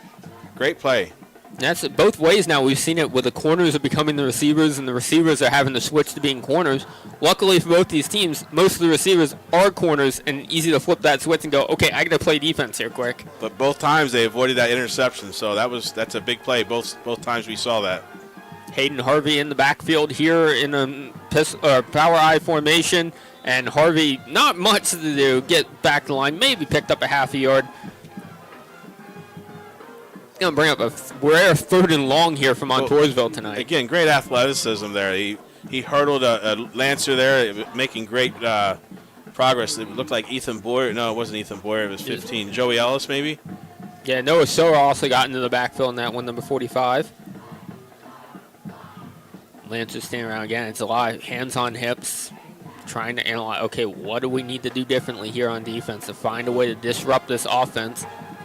This is definitely a passing situation for the Warriors. Weak guy here for Montoursville. Handoff is fake to Harvey. Eck keeps it himself, fires downfield, and just fires it into the turf. Nothing really open downfield. Nice job there by the Lance's secondary. We haven't really had a chance to talk about that yet tonight, but Danny Dow from his safety position, Matthew Rickard as well in coverage, just locking everything down there for the for the Lancers. Yeah, Danny Dow had great positioning on at the defensive side for the Lancers. So even if the pass was completed, that wasn't going to go very far. 4th and 9, and here's a rarity. Punt unit on for Montoursville. We haven't seen this yet. It is 4th and 10 from the 43, and as we mentioned, no field goal attempt. As a very high snap. Great job by Shearer bringing that one in. Does get it away. Looking for it is a bunch of Lancers. Going to take a Lance of bounds. Montoursville quickly getting on top of it at the 25-yard line. Lancers take over 1st and 10. Still with 2:26 to go, they have 2 timeouts. Whole playbook available here to try to get something going. Yeah, and again, you had a pretty good athlete in Shearer back there taking that snap. That ball easily could have gone over his head, but nice play to jump up, grab it, and get the ball off, and a decent punt out of it. That's the thing. Honestly, if it's anyone but Shearer back there, I don't know if they're getting up to that ball. Yeah, I mean, he's pretty tall. You're looking at 6'2", 170. He's a senior. It took all of that 6'2" to stop that one from getting behind him. Exactly. Trey Borges is lined up at halfback here for the Lancers as they take over. Shotgun formation with 2 receivers to the far side, 1 to the near side. Dow takes a snap, looking, rolls. He's under pressure again, just going to tuck it and run himself across the 30. Steps out at about the 33-yard line before falling down to the turf, almost out to the 45-yard line out of bounds. Yeah, he picked up 8 yards on that. That was a nice pickup for the Lancers. Yeah, that was nice how you saw him there on the replay, directing traffic, trying to get his receivers to move over, try to keep some lanes open, or maybe give him that passing lane as well before he tucked it and ran completely. Uway brings up a 2nd and 2 now for the Lancers. I mean, that was his largest rush for the evening. 3 receivers out to the far side. Coates is that far end receiver. Dow takes a snap, looks for Coates, tucks it, and keeps himself. He's across the 40, looking for him. 45 cross midfield, and he's finally going to get pushed out of bounds at about the 45-yard line. Kane Moore coming in for the Warriors to chase him down. Yeah, that just beat his last rush, but that was a very nice play. This is what I was talking about earlier, though, Mike. Loyalsock starting to go to the passing game a little bit, trying to open it up, and that's forcing Montoursville to hold just for a second on the rush to make sure if it's run play or pass play before they commit. So we're going to give him a 27-yard gain on that. Dow rolling out, fires far side, and falling down to the turf was his intended receiver. That was Jaleel Coates, but it was going to be out of Coates' reach anyway, 2nd and 10. It's interesting Coates has been slid back out to the wide receiver spot because that's a spot that he is familiar with. Mm-hmm. That's where he started the season as a wide receiver. So maybe Coach Van Fleet has found something that, hey, let's put Coates back out there, get him the ball on the outside, which is what we said. Get him the ball on the outside. Let him use his athleticism, his speed, and make some big plays. And you're seeing it on that far sideline, the Montoursville defense spreading out, creating some openings because they have to worry about that threatened Coates now being out on the far sideline. Dow looking deep. He's going to fire near side. He's got a man. It's caught. 15-10, 5. Touchdown here, Thomas. Pulling in the reception, his 3rd touchdown reception for the Lancers in the last 2 weeks. 45-yard touchdown, Mr. Thomas. What a beautiful pass. I mean, that was just dropped right in the breadbasket. That was beautiful. And you can hear the Loyalsock fans here on the near side coming back to life now after that touchdown. And that one is not coming back. So that touchdown is going to count, and very nice pass. Ethan Boyer now on the kick here for the Lancers. He's 21 for 28 on extra points this year. Hold is good. Kick is up. They get 22 for 29. The kick is good. Exactly 2 minutes to go here in the first half. Loyalsock finally finds the board. Montoursville still leading the way 28-7 here in the Battle of the Bridge on IPTSportsNet.com.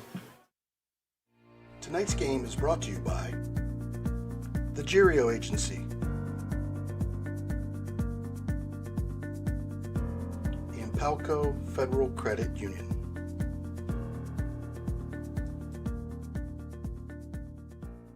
Tonight's game is brought to you by AC Cruise, State Farm Insurance,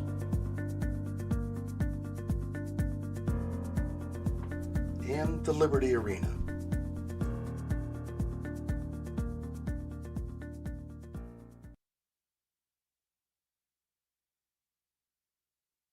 Life is back here at Kenneth Robbins Stadium on the near sideline. Loyalsock on the board after that long passing touchdown, 45 yards. Dow completing his, I believe that was his fourth pass of the game? Second. Second pass of the game. It is, because he completed one for 0 yards to Coates, the very first catch of the game for them, and then that was his second pass. So he went 2, 3, 4, 5, 6, 7, 8 passes in a row incomplete. And we were talking about it there during the break, Mike.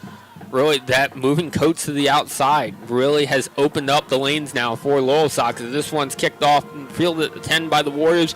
15-20, still looking for a lane 25-30, and the Loyalsock defenders there to bring the ball carrier down. It's going to be 1st and 10 from the 31-yard line as Montoursville takes back over. 1:53 here to go in the first half. Yeah, you'll see Jay Houseneck getting the ball. It's going to be an 11-yard return for Jay Houseneck and puts the Warriors 1st and 10 from the 31-yard line with 1:53 to go. Plenty of time for the Warrior offense. As it will be Eck under center. Hayden Harvey in the backfield in a single back look. Handoff goes to Harvey. Met immediately in the backfield. Met again in the backfield. Gang tackling coming through for the Lancers. It's going to be a loss of 2 on the play. Brings up 2nd and 12.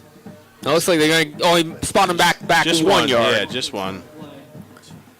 And good job there by Loyalsock. Not giving up on it. Keep going to the ball because we know Harvey can easily break those. In this great game of football, it's such a game of momentum. And right now, the momentum seems to have switched here a little bit to the Loyalsock sideline. So let's see what happens. There's a minute 15 and counting. We'll see if the Warriors have enough time to get the ball in the end zone. And nice thing here for the Warriors, you can take some chances here as long as you don't turn it over, knowing you're getting the ball back after halftime as well. Handoff, no, it's keeper again by Elijah Eck. Makes one man miss. He's across 45-50, 45-40, still on his feet. Finally wrapped up and brought down at the 36-yard line. What a pickup there by the quarterback. Try to see how many yards we got here. 20, 30, 34-yard run. That's a very nice pickup. See, Mike, I went to Montgomery. I know I shouldn't do the math. I just let you handle that. Well, that's kind of what I do full time. I teach 7th grade math, so this definitely helps. Nice quick pass here completed by Eck. It's going to be a nice pickup of about 3 or 4 on the play. Pass is receptive. Yeah, Houseneck gets it. So Houseneck coming in the play today was averaging 20 yards a reception. Most of that coming on these short kind of out routes. It looks like we have a timeout. And we do have a timeout called here. We'll take it with them. 38 seconds to go here in the half. Montoursville with the timeout, leading 28-7 on IPTSportsNet.com. Tonight's game is brought to you by Sanders Mortuary,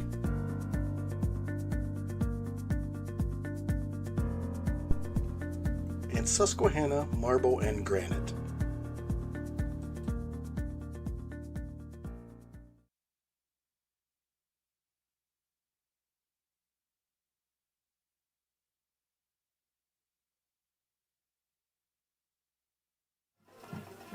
.38 seconds left in the first half. Montoursville driving with the 28-7 lead on the Loyalsock Lancers here on IPTSportsNet.com. And they do have 2 timeouts remaining in the first half. Hayden Harvey goes in motion to the near side. It's going to be a screen pass to Harvey, who drops it, and it's still alive. No whistles. Harvey jumps on it. Montoursville saying forward pass. Loyalsock saying it wasn't. And wow. They're going to say it was a... No, they're spotting the ball back at the 39-yard line. They're going to say that was a backwards pass. Wow, that's a break for the Lancers. Coach Hanna not very happy over on that far sideline, but Montoursville will take a timeout here once again, leading 28-7. Now 29 seconds to go in the first half here on IPTSportsNet.com. Tonight's game is brought to you by the Girio Agency and Palco Federal Credit Union.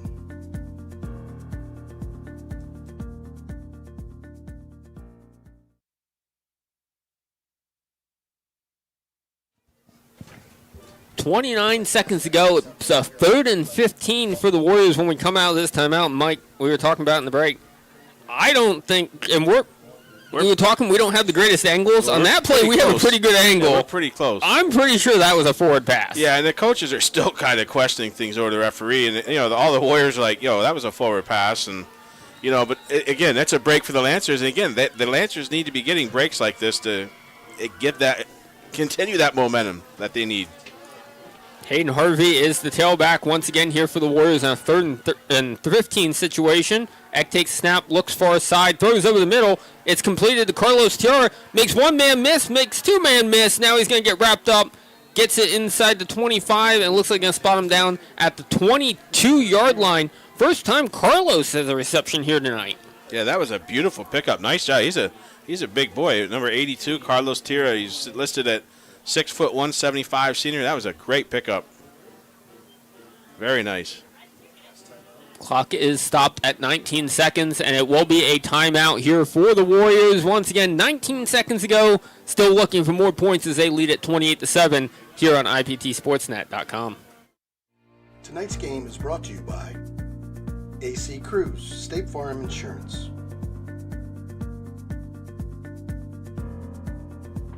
And the Liberty Arena.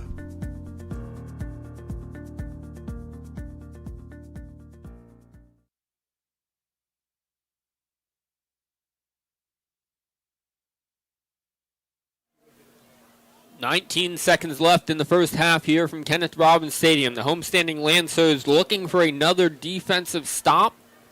They haven't had many of them today, but it's 1st and 10 for the Warriors. And I think the Warriors might be out. They are. They're out of timeouts, and according to the scoreboard. So they got to make some things happen here with 19 seconds. Eck takes a snap, immediately rolls near side, sets his feet, fires, passes complete to Brayton Burkett. He's going to be wrapped up in bounds, which is what Loyalsock needs at the 14. They're going to hurry back to the line.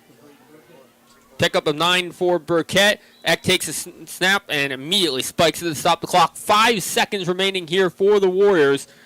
And it looks like they may be sending on their field goal unit here with Adam Shearer. And it will be Shearer making the attempt. Be a 31-yard attempt from here for Adam Shearer. He's 5 for 9 on field goals this season. His long is 41.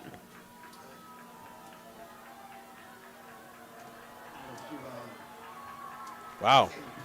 Loyalsock crowd definitely making some noise, making the press box shake. Like kick is up, and the kick is good. 31-7. Montoursville now in front of Loyalsock, and the clock hit 0, so that will take us to halftime. We're going to step aside and take a break. When we come back, we'll look at the first half stats, recap what we saw, what adjustments we think we'll see in the second half, and take a look at some of the scores from around the area. That and more when we come back to the high school football game of the week on IPTSportsNet.com. Welcome to the Liberty Arena, your ultimate sports and entertainment destination.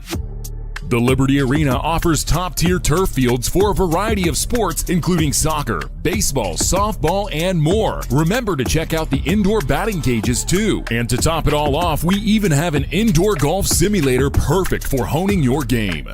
Score big in the arcade packed with fun for everyone. Strike up excitement in the bowling alley. Bounce into action in our trampoline park and gear up for heart-pounding laser tag action. And don't forget to grab a bite to eat at Scores Bar and Grill.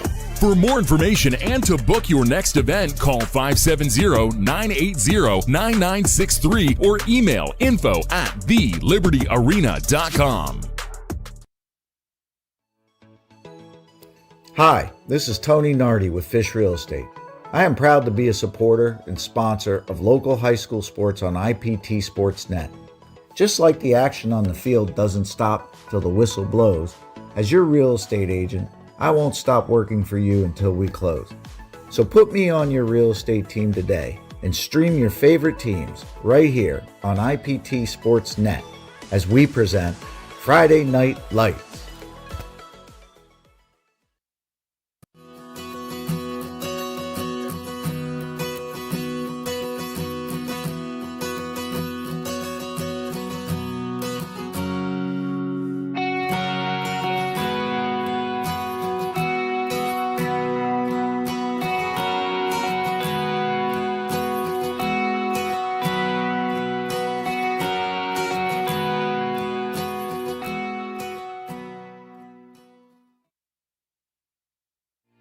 Tonight's game is brought to you by the Girio Agency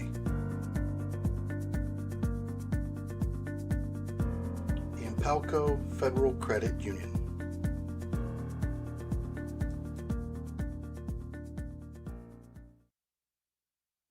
Tonight's game is brought to you by AC Cruise, State Farm Insurance,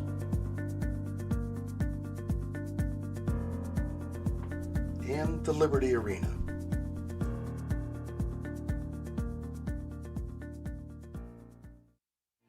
Tonight's game is brought to you by Sanders Mortuary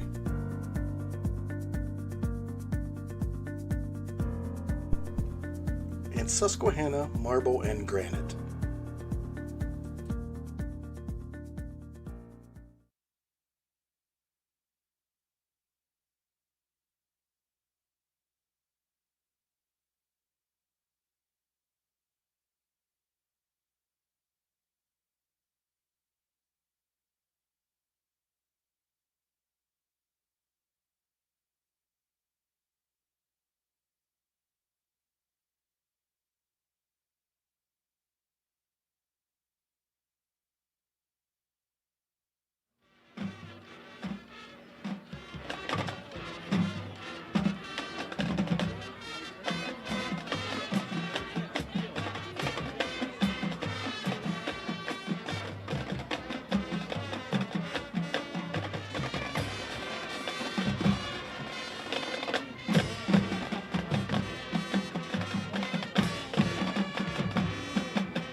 Winning 50-50 ticket number 0. Halftime from Kenneth Robbins Stadium. Montoursville in front of Loyalsock 31-7 with just over 4 minutes on the clock till we get to the mandatory 3-minute warm-up period.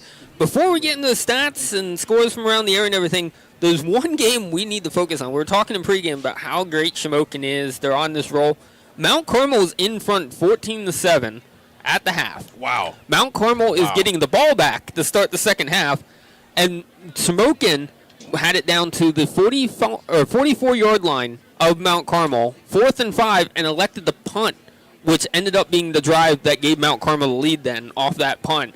I don't know what's happening in the cold bucket game right now, but boy, I'm glad I'm not down there because some heads are going to melt, and that has implications here as that's one of the games Montoursville is watching for matchups next week. That's possible matchup for Montoursville next week, so that's a big game there for Shamokin and Mount Carmel. Big game. But here, 31-7, Montoursville in front of Loyalsock, and we'll turn it over to Mike with some first half numbers. So we'll go with the visiting Warriors, who obviously lead on the scoreboard, 31-7 at halftime. But for the rushing side for Montoursville, you got Banks with 12 carries for 105 yards and one touchdown, a 1-yard touchdown. We got Harvey, who has 11 carries for 48 yards. He has touchdown runs of 1 and 2 yards. And then we have Eck with 3 carries for 48 yards with also a 1-yard touchdown. So their touchdown runs are either 1 or 2 yards, but they're getting there and they're punching them in. And that's a total of 200 rushing yards for Montoursville. Passing, Eck is 5 for 7. For 43 yards, and he has that 43-yard touchdown pass to no, he's just 5 for 7, 43 yards. Excuse me, he doesn't have a touchdown pass, but just 5 for 7, 43 yards. Receiving, we have Burkett, who's 2 catches for 12 yards. Tira was the big catch there, the tight end, 1 catch for 35 yards. Banks, 1 catch for 8 yards, and Houseneck, 1 catch for 3 yards. So in all total, you have 244 yards for the Montoursville Warriors in the first half. And not to leave Adam Shear out of the picture here, but Adam Shear is a perfect 4 for 4 with point afters, extra points, and he also, on the highlight, is a 31-yard field goal for 3 points for Adam Shear. So good half for the Montoursville Warriors. Switching over to the home team, Loyalsock Lancers, Coates has 8 rushes for 40 yards, and Dow has 7 rushes for 41 yards. That's a total of 81 rushing yards for the Loyalsock Lancers in the first half. Passing, Dow is 2 for 10 for 45 yards, and here was the 45-yard touchdown pass to Namir Thomas. A beautiful, on-the-money pass to Namir Thomas. And again, Namir has 1 catch for that 45-yard touchdown. Coates has 1 catch, but that went for 0 yards. So all total for the Lancers in the first half, 126 total yards of offense. And Ethan Boyer was perfect 1 for 1 with his point after attempts, extra points. So I'll turn it back over to you. We'll get some scores here, and I think we have one coming in.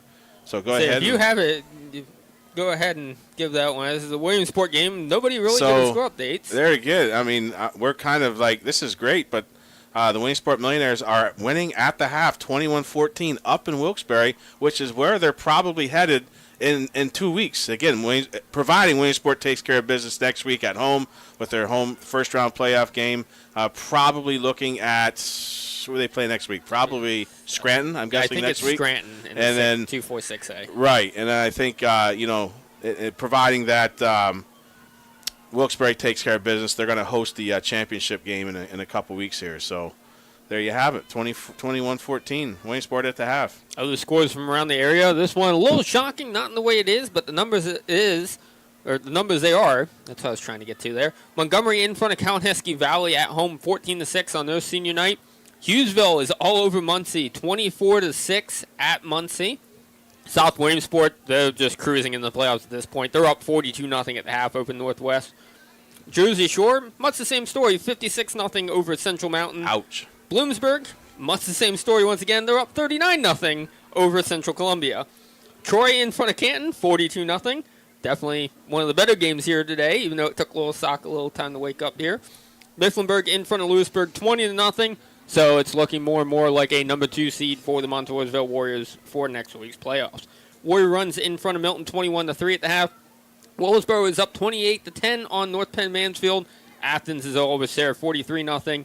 Danville is up 14-0 on Selinsgrove. Mount Carmel and Shamokin, as we said, The Red Tornadoes looking to shock the football world here tonight, up 14-7 at the half against the undefeated Shamokin Indians. Central Columbia is up 28-21 on Chickalimi, and Towanda and Wyalusing scoreless at halftime up in the northern tier. Looking at the current playoff standings, as it stands now, Mifflinburg will be the 1, Montoursville will be the 2, Mount Carmel, they'll stay the 3, Danville will be the 4 in 3A. That's, again, if all these scores hold here tonight. 2A, well, it's hard to project what's going to happen because you get in a lot of the power rankings there, as it's just a deadlock right now between Loyalsock, Wellsboro, and South Williamsport. And that's percentage points that they're going to be separated by. It's crazy when you look at all the percentage points, how close those teams are. Yeah, and again, that's every matchup this week. Even the teams that aren't making blowout, that still has an effect because of the score that you get based on who you played and what their records are against teams as well. So good luck projecting it. Good news, Lansing fans, no matter what happens, you're in the playoffs next week. Downside, you know you're going on the road next week as well. Yeah. The question is just, where? Do you go to Bloom, do you go to Troy, or do you go to Warrior Run? Right. So my takeaways, I don't know if you're finished there, but my takeaway here from the first half, probably a couple for me that I really want to pinpoint on. But from Montoursville, I'm looking very, very diligently here. I'm looking on the far sidelines, and I don't see number 0 over there. That's something I was going to get up to. He stayed out there the whole half on the training table. They've been working on his left leg. But I don't see him. He's still back on the bench. The trainers have been working on him. He's back behind the line right now because I can just see him through there. They were starting to tape up that ankle. Okay. That's a good sign. Yes. But now the question, if you're the Warriors, also becomes, is it even worth putting him back in? Exactly. We're up 31-7. And frankly, Hayden's been rolling at the running back position too. You don't really need Banks. You're going to need him here in a week or two. Right, and that looks pretty solid back there running the ball too. But, if I switch over to Loyalsock now, here you got Jalil Coates, who began the season as a wide receiver. After 3 weeks, 2 or 3 weeks, Coach said, hey, let's put Jalil back in the backfield and give him a chance to run the ball and get the ball in his hands so he has a chance to get more touches. And so he switched the backfield, gets 1,000 yards rushing. But this game, we saw him transition back to the outside as a wide receiver again. And the amazing thing to see, though, we talk about how difficult that mindset transition is from receiver to running back. I think it's harder going the other way, especially mid-game to go, okay, I'm a receiver again. I got to think as a receiver. I can't just drop the shoulder and mow this guy over. So we're ready to start the second half here. Ball's teed up. Kick is away. Montoursville with the lead receiving. It will be Houseneck with the return. He's crossed 25, 30, 35. Finds an open hole over the middle. And he's finally going to get dropped down before he gets to the 45, down to about the 43. Loyalsock not really happy with the late contact there, but that was just a product of Houseneck getting back up. Yeah, Kashim Richardson with a nice stop there for the Lancers. Really hard takedown for Mr. Richardson there. Yeah, he got thrown to the turf. I don't think. It was right here where he got tripped. Yeah. But it was this Houseneck was trying to get up. Yeah. That's football, folks. That is. Lansing's making a late move here. Braden Burkett comes off for the defense as Montoursville takes over the single back look. X still under center here for Montoursville. Pitch goes to Hayden. He's got room on the far side, but the Loyalsock defense is going to swallow him up just as he gets to the 45. Nice little pickup there, too. 2nd and 8 for Montoursville. Yeah, again, I think you're going to see Harvey getting the majority of the carries here the second half, providing that Banks is not able to return. But I do see him. He's standing over there on the sideline. I finally see him, so we'll see what happens. Yeah, and like I said, Banks, I think they're going to get him ready in case Loyalsock would rally all the way back here, and he is needed. But don't put him in until he's needed. Don't risk more than you have to here. Well, the helmet's going back on right now. The helmet's on. Handoff here to Hayden. Shakes one tackle, just drops the shoulder, plows across midfield, and he's going to get out to the 48. It's going to bring up a 3rd and 1 now for Montoursville. So a nice 6-yard pickup for Mr. Harvey. Now, knowing Christian Banks, I had the honor of calling Montoursville football all of last season. Banks is a competitor. Oh, yeah. You're going to have to strap him down to a backboard to keep him off the field. And I think the coaching staff might consider having to do that to keep him off the field right now until they're sure he's needed and it's okay. Yeah, you definitely want to have him at full strength going into the playoffs. Eck under center here, 3rd and 1 from Montoursville. Turns around, hands off the ball once again, and it's going to be enough for the first down. Pickup of 2 there from Montoursville. very hard-earned 2 yards at that. Again, it was Hayden Harvey on the carry once again. That momentum, it has changed. I mean, it's definitely switched over Loyalsock's way. Now, the good news is, not that you ever want to lose momentum in a game. If you're Montoursville, you got out to a large lead. Well, you have time to work your way back into this. You can let Loyalsock creep a little closer. But it's still the Battle of the Bridge. Loyalsock's just as hungry as they were at the beginning of the game. You can't let them get too close now. You got to keep moving here. Absolutely. Pro look this time for Montoursville. Eck takes a snap, hands off once again to Harvey. Harvey going to be ripped down hard as he goes across the 40-yard line, gets out to the 38 with forward progress, brings up 2nd and 2.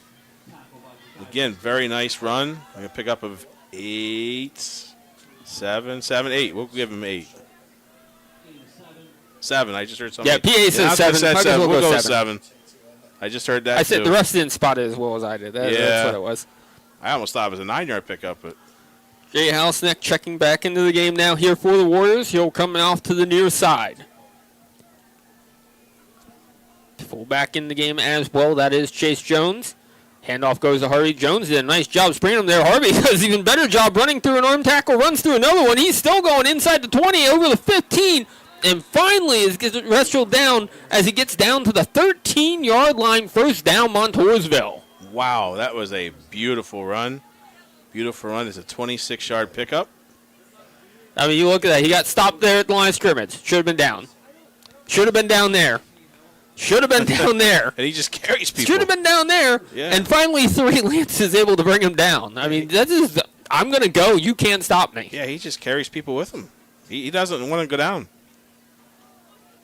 He has that bridge. He has that trophy bridge through that he wants, obviously. The rate we're going with the strength he's running, he might be able to go out and pick up the real bridge after this game and hoist that one up. Yep. Good call on that. I formation here for the Warriors. Handoff goes to Harvey, trying to show his speed. Comes near side, tries reversing direction. Not going to be effective there, but nice pickup there as Danny Dow is there to make the stop from the cornerback position. Yeah, 6-yard pickup on that one. That's actually going to take him to 98 yards in the game. So they're going to have 2 guys over 100 here real quick. Harvey entering play today. 589 yards coming in. I believe, I'd have to double check the game-by-game stat. I believe this would be Harvey's first game going over 100 yards in a game this season. Yeah, and he's 2 yards from doing that, so it's going to happen right here, I'm guessing. I formation, handoff go to Harvey again, and broadcaster jinx comes through strong as the Lancers make the stop in the backfield. Yeah, that's going to be a no gain. Noah Soa in on the stop for the Warriors, or for the Lancers, making first contact.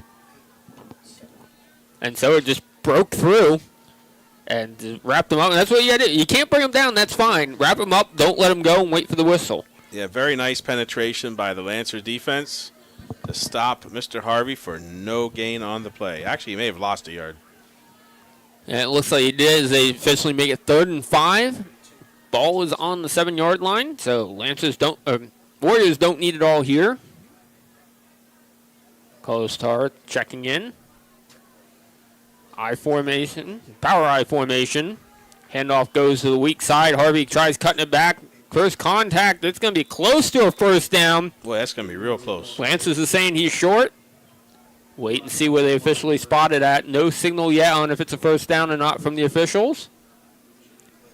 And it looks like they are going to mark him short. 4th and inches now for Montoursville. No real decision here. I think you're going for it close to the goal line. Absolutely.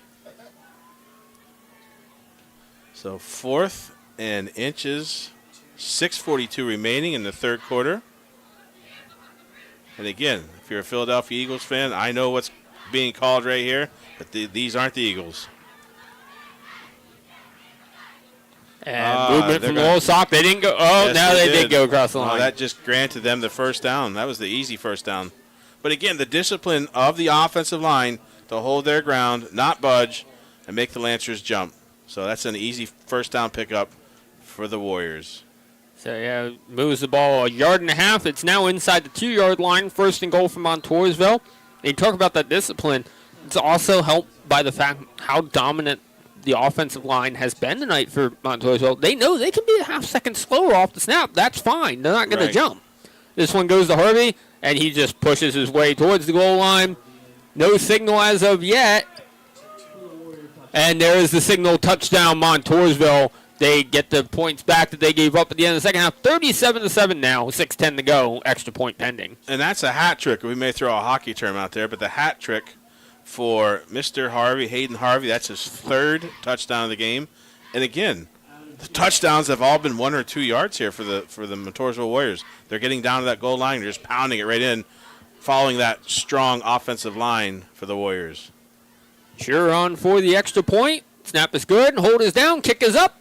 Yeah, there's a flag. Kick is good. There was and something there is a weird flag on the going field here. There was a lot of movement.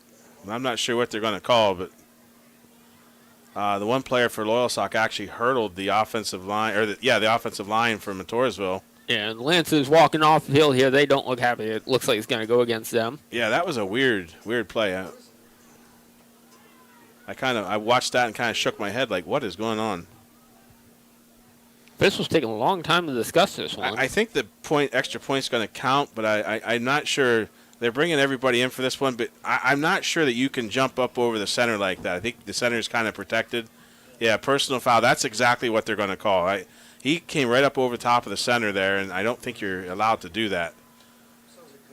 So the extra point should be good. Yes, the extra point is good. Yep. And the penalty will be enforced on the kickoff. So with that, Montoursville in front, 38-7, 6:10 remaining here in the third quarter from Kenneth Robbins Stadium here at the Battle of the Bridge on IPTSportsNet.com. Hi, this is Tony Nardi with Fish Real Estate. I am proud to be a supporter and sponsor of local high school sports on IPT Sportsnet. Just like the action on the field doesn't stop till the whistle blows, as your real estate agent, I won't stop working for you until we close. So put me on your real estate team today and stream your favorite teams right here on IPT Sportsnet as we present Friday Night Lights.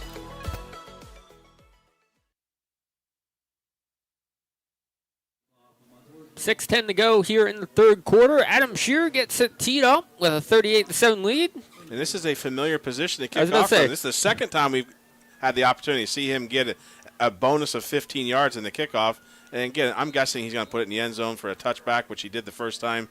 I think we'll see it again. I was about to say, attempt number 2 at a 55-yard not counting field goal here for Shearer. He drives it. Easy. That one got deeper. Yeah. I think he got a little deeper on that one. He got Pretty to about close. the top of the L and Yeah. Loyalsock in the end zone. The last one bounced about midway in the L. All right. Yep, So pretty if he close. gets another attempt, start getting close to that 55-yard field goal range. So Lancers will take over now, trailing 38-7 here. About halfway through, minus 10 seconds to being halfway through the third quarter.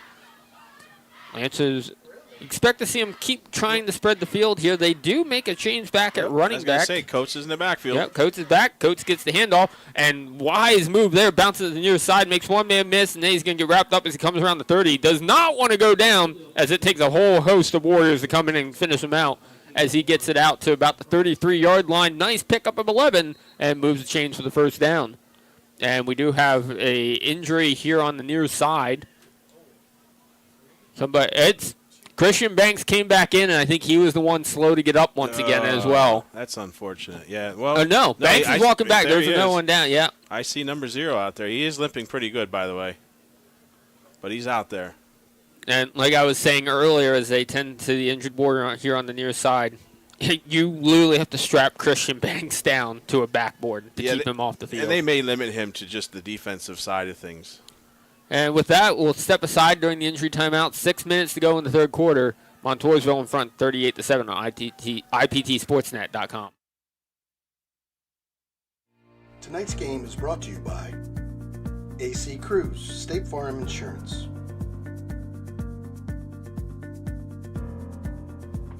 And the Liberty Arena.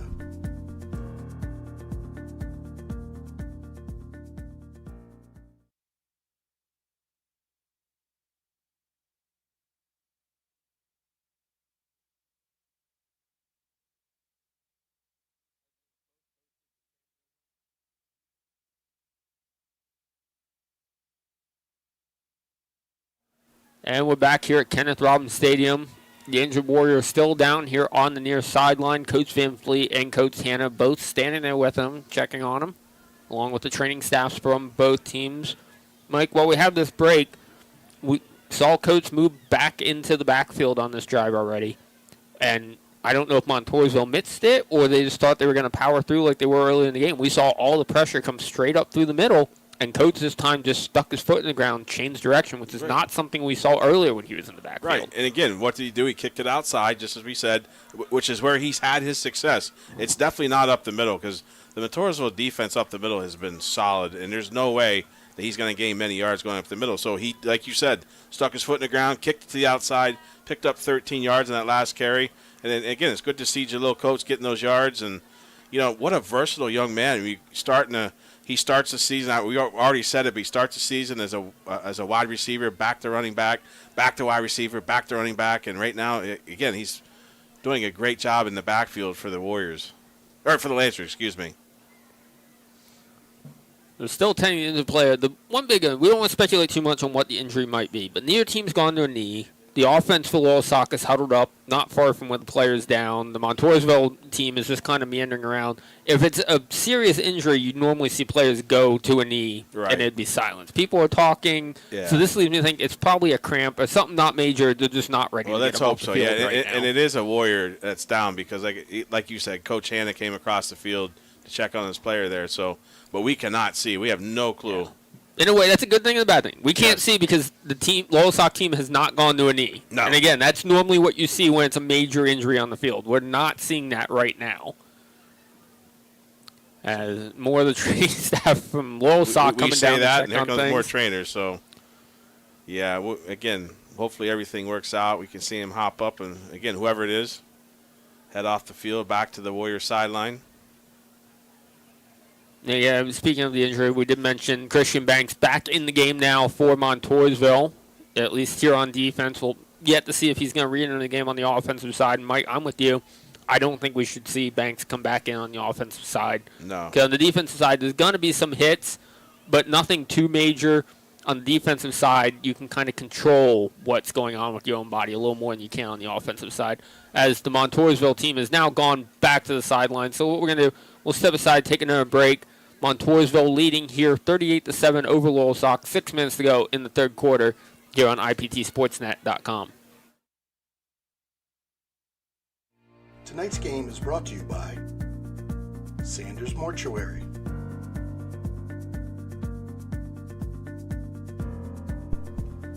and Susquehanna Marble and Granite.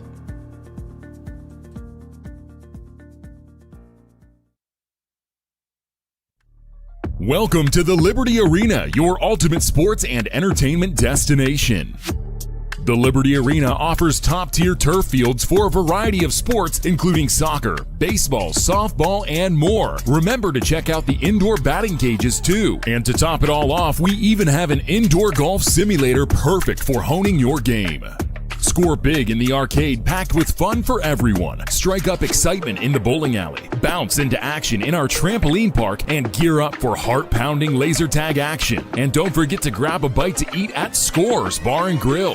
For more information and to book your next event, call 570-980-9963 or email info@thelibertyarena.com. Still in an injury timeout here at Kenneth Robbins Stadium. Montoursville in front, 38-7. Still no idea on who the injured Warrior is. It's still down the near side by the Loyalsock bench. But Mike, while we're sitting here in this delay, you have some updates on the on the Williamsport Millionaires for us. Which is where I'm going to be next week as a fan. I'm just going to go enjoy the game next week. Home playoff game again, probably against Scranton. But the score at halftime of that game was 21-14 Williamsport. And the word that I got was that there were two, not one, but two penalties thrown on two touchdowns that were called back. So the score perhaps could have been a lot worse than 21-14. But I am getting word also against Wilkes-Barre that we are about the equal size athletes with Wilkes-Barre, and we're playing very much even with them, if not a little bit better, obviously. I say we, but Williamsport's playing, 21-14 lead. So hopefully we'll get some more updates in that game as it progresses. And I think you're looking for an update there too. Yeah, things are getting crazy in the coal bucket between Mount Carmel and Shamokin. Currently now 21-14. both teams scoring in the third quarter. Mount Carmel drove the length of the field to score. Shamokin, no real surprise here. It's a name you hear a bunch. That it's Logan Steele turns on the Jets down the left sideline, 74-yard touchdown run to respond to the Mount Carmel score. As it stands right now, Shamokin took a timeout before Mount Carmel runs a play, 4th and 2 from the own 48. And we do know who's down from Montoursville. Number 22, Hayden Harvey, is the Warrior that it has been down on the sidelines. And that's, he is up. That is not good news if you're the Warriors, because he's the other back. I mean, they have two guys over 100 yards right now rushing. You got Banks at 105 and Harvey at 102, and they're both hobbling, it looks like, with some ankle injuries. Yeah, it looks like they had his cleat off, and he's determined to get to the sideline on his own as you see him going across the 35 there. So taking a quick look at the running back core here. That's what I'm looking. Where do Banks we go is from now here? injured. Harvey is now injured. Banks has re-entered the game. Jones? There you go. That brings us down, Jones. Chase Jones, who's the fullback. Beyond that, you have the sophomore Mason Lipinski with 8 carries for 27 yards and a touchdown. Caden Kleiman, 8 carries for 28 yards, another sophomore. As we're back underway here, and Coach just got obliterated by his own guy, and this guy looked up like, what was that for? How about it? He picked up 5 yards, but, man, he just got crushed. Look at that. Yeah, he got blocked into him. Yeah, he did. If you're Jalen Coach, you're going, can you hit somebody in white, please? Seriously. I heard a guy hit. Man, I don't need to get hit a second time like that. But nice 5-yard pickup for Jalil Coates. So 2nd and 5 now for the Lancers. That pro formation once again. Handoff goes to Coates once again. Montoursville swallowing him up behind the line. Yeah, and again, he's not going to have success in that middle of that offense. He's got to get that out to the outside. I think he tried, but Montoursville got there before he could get. Yeah, I hear some fans calling some plays from the stands here, but he's got to get to the outside there. He cannot try to get up through the middle. Branson Fogelman, backup defensive end for Montoursville, coming through to make the stop. And whether it's the starters or it's the subs, Montoursville just dominating at line of scrimmage when we're seeing Jalil Coates in the backfield, where he's going to line up here once again as the sidecar left. And you're figuring 3rd and 5. This is definitely a throwing. Yep, they're going to pass.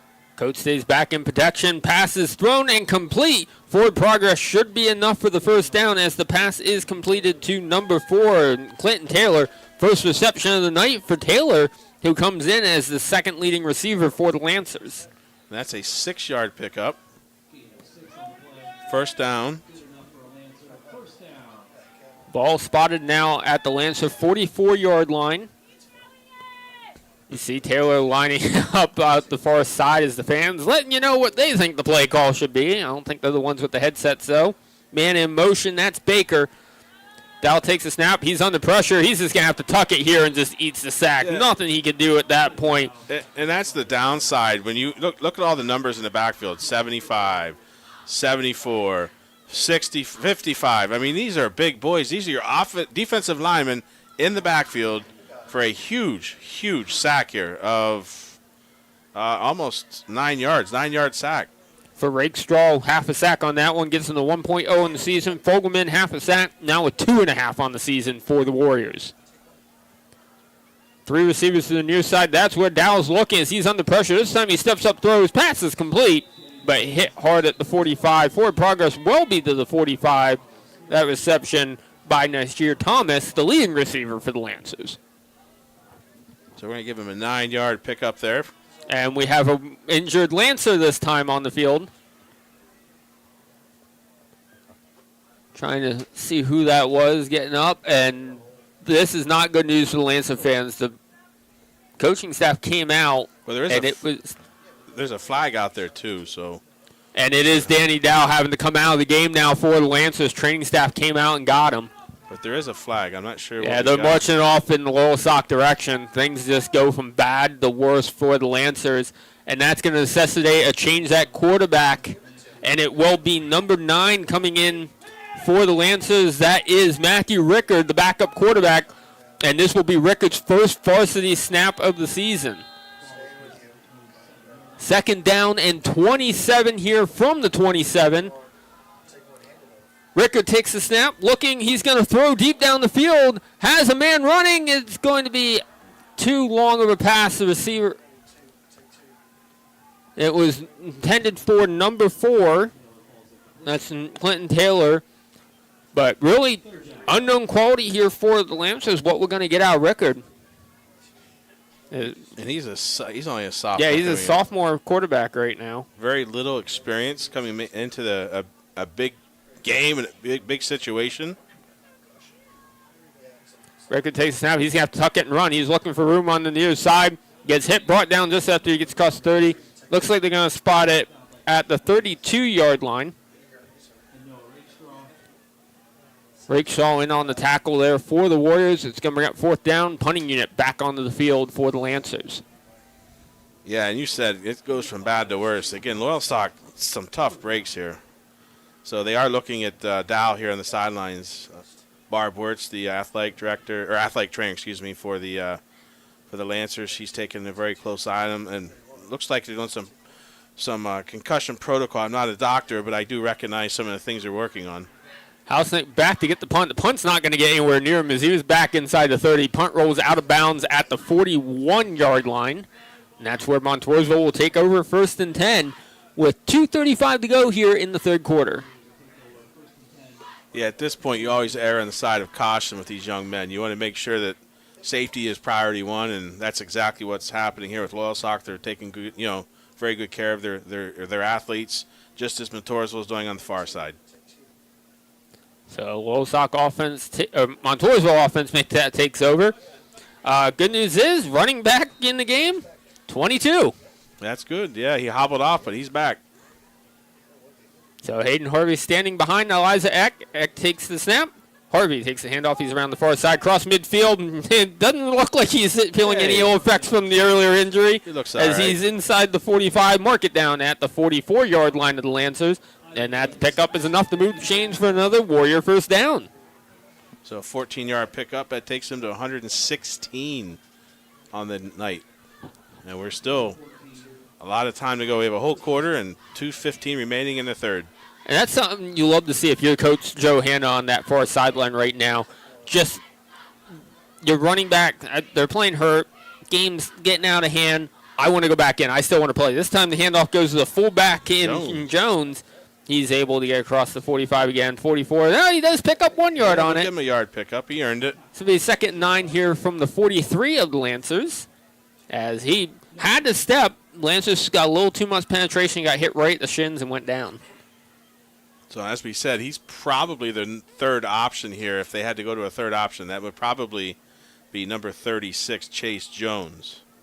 But he primarily plays fullback for the Warriors.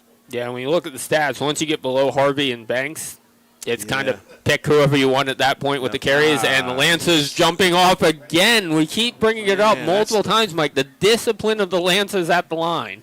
This is their 4th offside that I know of. I think we counted 4, but that's the 4th one that they're just giving them free yards.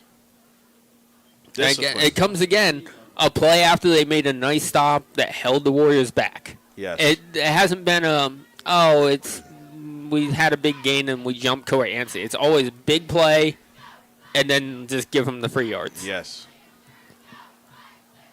So it brings up 2nd and short with 2nd and 4 with 1 minute to go in the third quarter. Jones, the fullback, now on the near side. It's going to be a passing play here for Eck. He fires. Pass is complete across the 35. Looks like he's going to be brought in forward progress 34. Completed to number 7, Kane Moore. For Moore, his first reception of the day. His 10th reception of the season. Came into play tonight. 9 receptions for 180 yards and 1 touchdown. That was a big catch. That would move the chains for the Warriors. So they're going to bring up a first down and 10 from the 33 with 35 seconds. Warriors taking a while here in the huddle. Play clock's at 15, and they're still in the huddle. Now they break it at 13.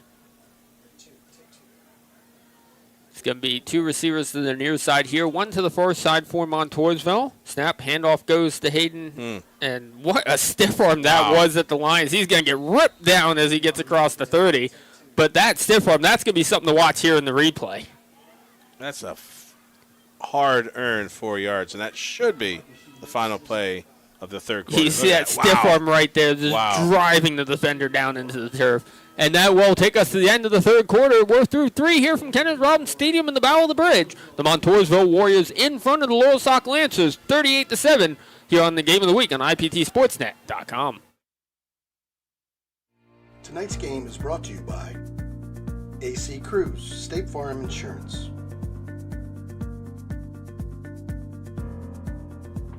and the Liberty Arena.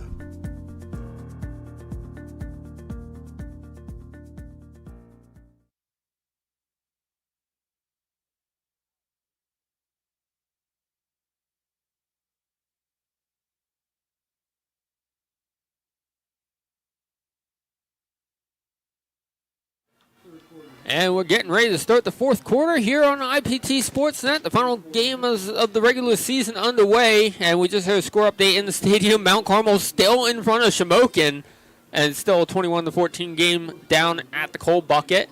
Here, 38-7. Montoursville well on the way to reclaiming the Green Bridge.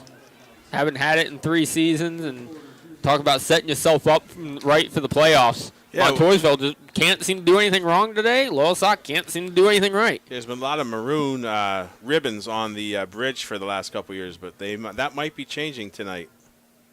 Hayden Harvey takes the handoff, goes to the far side, and still making people.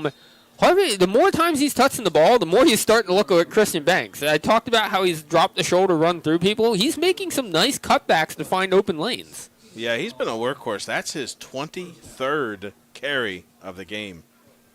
Crazy. Okay, came into play 83 carries before tonight, over 9 games. He's 20 just here tonight. 23, that's unheard of. Workhorse. So we just got an update from the Williamsport game. It's still 21-14 in the third quarter.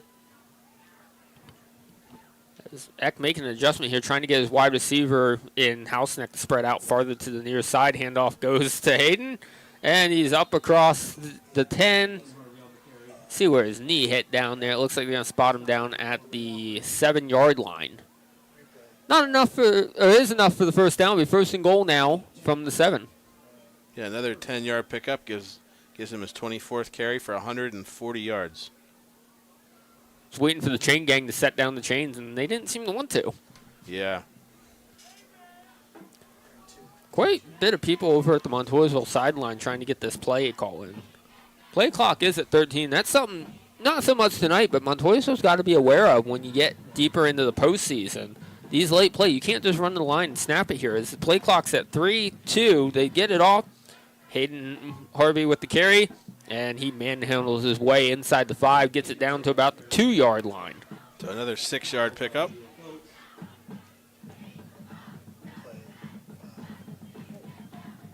I mean, it's again, we've been saying this all night, when Harvey has the ball in his hands, those 4 or 5 limps is hitting him before he even shows a sign of going down. And he still picks up an extra. His yards after hit or contact are insane. Play call comes in at 15 once again. Montoursville brushing themselves up to the line. Power I formation here. Handoff goes near side to Harvey, and he just walks it into the end zone for the Montoursville touchdown. And another 2-yard touchdown. Brings us to 44-7 now. 9:56 to go. And Adam Shearer making the now becoming routine jog out for the Montoursville Warriors to kick the extra point.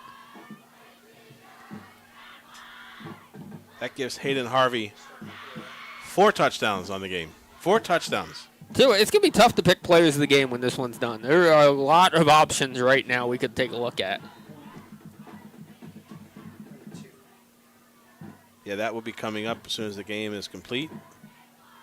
At 9:56. Extra point is on the way. Extra point is good. So, with 9:56 remaining here in the Battle of the Green Bridge, the Montoursville Warriors are well on their way to victory, holding a 45-7 lead over the Loyalsock Lancers. We'll step aside here on the Game of the Week on IPTSportsNet.com. Tonight's game is brought to you by Sanders Mortuary,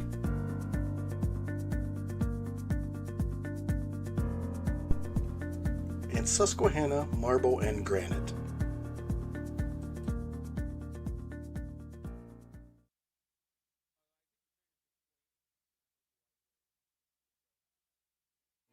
Tonight's game is brought to you by the Girio Agency and Palco Federal Credit Union.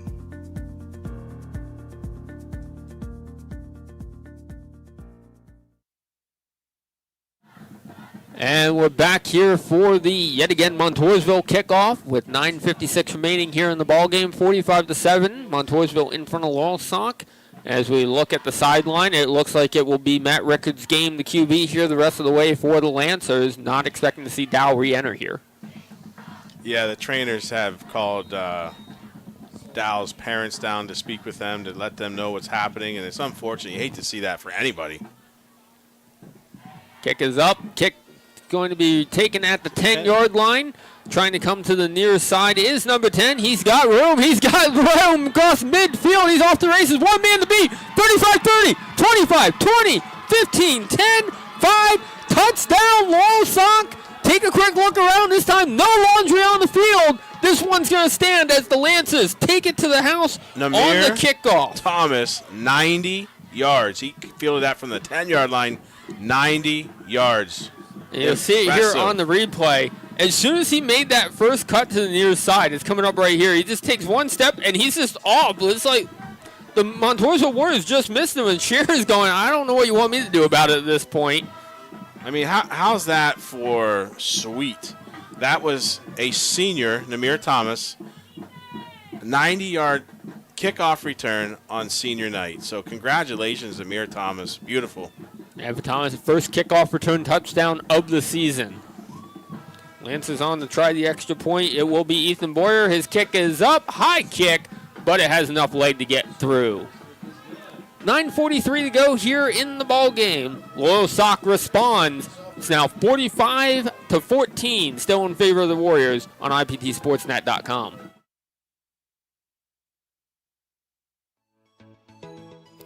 Hi, this is Tony Nardi with Fish Real Estate. I am proud to be a supporter and sponsor of local high school sports on IPT Sportsnet. Just like the action on the field doesn't stop till the whistle blows, as your real estate agent, I won't stop working for you until we close. So put me on your real estate team today and stream your favorite teams right here on IPT Sportsnet as we present Friday Night Lights.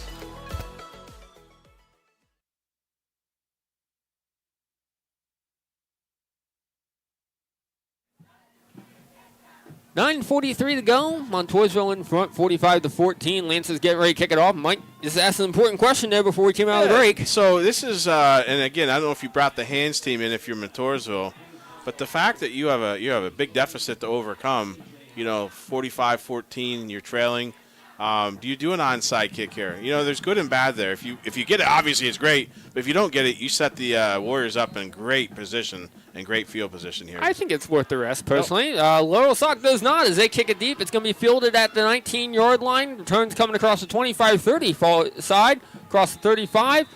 And ball carrier will be down there. On the return, it was Hausnick. Ivan Baker, the stop for the Lancers. So that will set Montoursville up. You don't want to call it bad field position. It's not bad field position. No. But worse than Montoursville's used to having tonight. Yes, that as might they be take you're over right. at the 35-yard line. That might be their worst starting field position for the evening. Wait and see who the running back is here for Montoursville. Obviously, that's something to keep an eye on the rest of the way here if you're a Warrior fan. And it will be, I believe that's Harvey in the backfield. Elijah Eck making some adjustments here, bringing a receiver to the near side. That's Williams.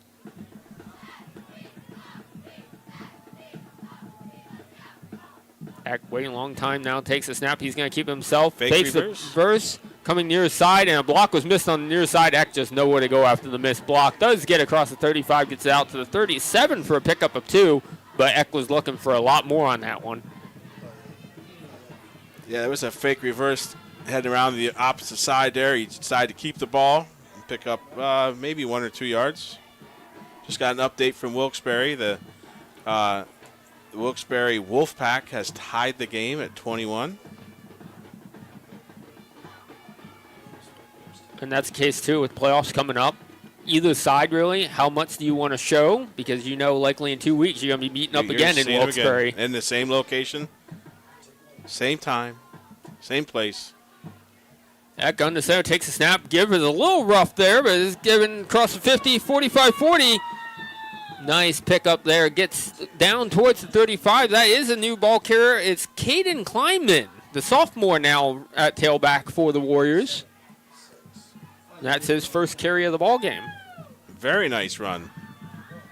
And you see he runs a lot. At least I know it's one carry. Can't really judge too much, but it looked a lot like Caden when he broke through, low the shoulder, and then just turned on the jets once he got through the line. Yeah, that was a nice. I'd give him 22 yards in the pickup. And, you know, we say that they're taking a long time to get the plays in for Montoursville, which they are. But I almost think there's some strategy behind that, too, because they're really eating up a lot of time by doing that. Eck on the center of the single back look. Turns, hands off to Kleinman. Kleinman across the 30, across the 20. Still on his feet at the 20. Forward progress is going to blow him dead right at the 20. And once again, the chains move for a first down for Montoursville. Yeah, and there's another 19-yard pickup. So he's got 41 yards and 2 carries. That's impressive. 2 carries for 41 yards. Nice way to enter the game. And if you're Montoursville, I know Banks getting injured, Hayden getting injured, not what you want. Next man up mentality, and you got to like what you're seeing, even though it's a small sample set. Yeah, it's that's impressive. He's a 5'9", 145 sophomore for the Warriors. Single back look once again. Eck once again turns around, hands off to Kleinman. He's looking for space on the near side, across the 10. Still going, and he's going to get spun down inside the 10, trying to reach for the 5. I don't think he got there. We'll wait for the spot. We're going to give him about a 14-yard pickup there. Yeah, a little scrum as they got up. Pistols get all separated. Looks like they're going to spot it at the 6-yard line. And once again, he's just getting out to the edge, trying to find the open man. And he was so close to getting that stiff arm. If he could have gotten that on Taylor, he probably would have been in the end zone. As they adjusted the spot after the play, while we're in replay, it is now at the 7. Either way, it still brings up first and goal here for the Warriors. I'm sure Kleiman saw the end zone and thought, here I go. I formation, give it to Kleinman once again. Give it to him. He's going to get ridden down, gets it inside the 5, down to about the 1-yard line. Jace Jones doing a great job there from the fullback position as the lead blocker, making that hole for Kleinman, who is looking for his first score of his varsity career here tonight. He's about 1.5 yards from pay dirt at this point. Almost 2 yards. Kane Moore checking out here for the Warriors as they bring in the extra backs. Still Kleinman in the backfield. No surprise. Kleinman turnover. Untouched. Kleinman touchdown. Untouched into the end zone. Montoursville with the score. 5:47 to go. They're over the half-century mark. Now 51-14. Extra point pending. So, wow. Your top 2 backs go down with injuries, and you bring in a new guy off the bench, and, man, that's 5 carries, 62 yards, touchdown. What more can you ask for, Justin? That's a beautiful way to enter the game if you're a Montoursville Warrior. And that's what I love to see. The entire Montoursville bench came down to celebrate with him when he came back off the field on that far sideline. Yeah, that's a great way to start your evening. Shearer back on for yet another extra point attempt for the Warriors. Snap down, kick is up, and the kick is good. With 5:47 remaining here in the game, Montoursville now in front of Loyalsock, 52-14 in the battle for the Green Bridge here on IPTSportsNet.com. Tonight's game is brought to you by the Girio Agency, and Palco Federal Credit Union.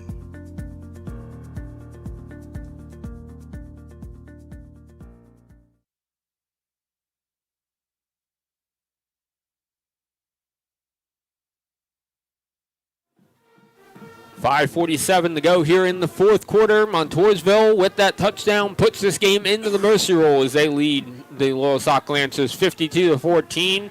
And for any of the Warrior fans over on the other side of Loyalsock Creek watching us tonight, first, thank you for joining us. Second, I think it's time to start getting the celebration ready for your boys coming back across the bridge. Yeah, and get those blue and gold ribbons ready because the cheerleaders will be busy tying those on that green bridge and change the colors from maroon and blue or maroon and white to white, or I guess blue and gold. Blue and gold, there we go. They're white uniforms tonight. That threw me off a little bit, but so good stuff. Sure ready to kick things off once again here for Montoursville. Here, Thomas and Jaleel Coates back to return for the Lancers. They're both standing inside their 10 and continuing the back up as both went back up to the 5. This one squibbed up the middle. It's going to be scooped up at the 33, and Montoursville bring him down, say, the 49-yard line on that return. That was returned by number 6, Kasim Richardson.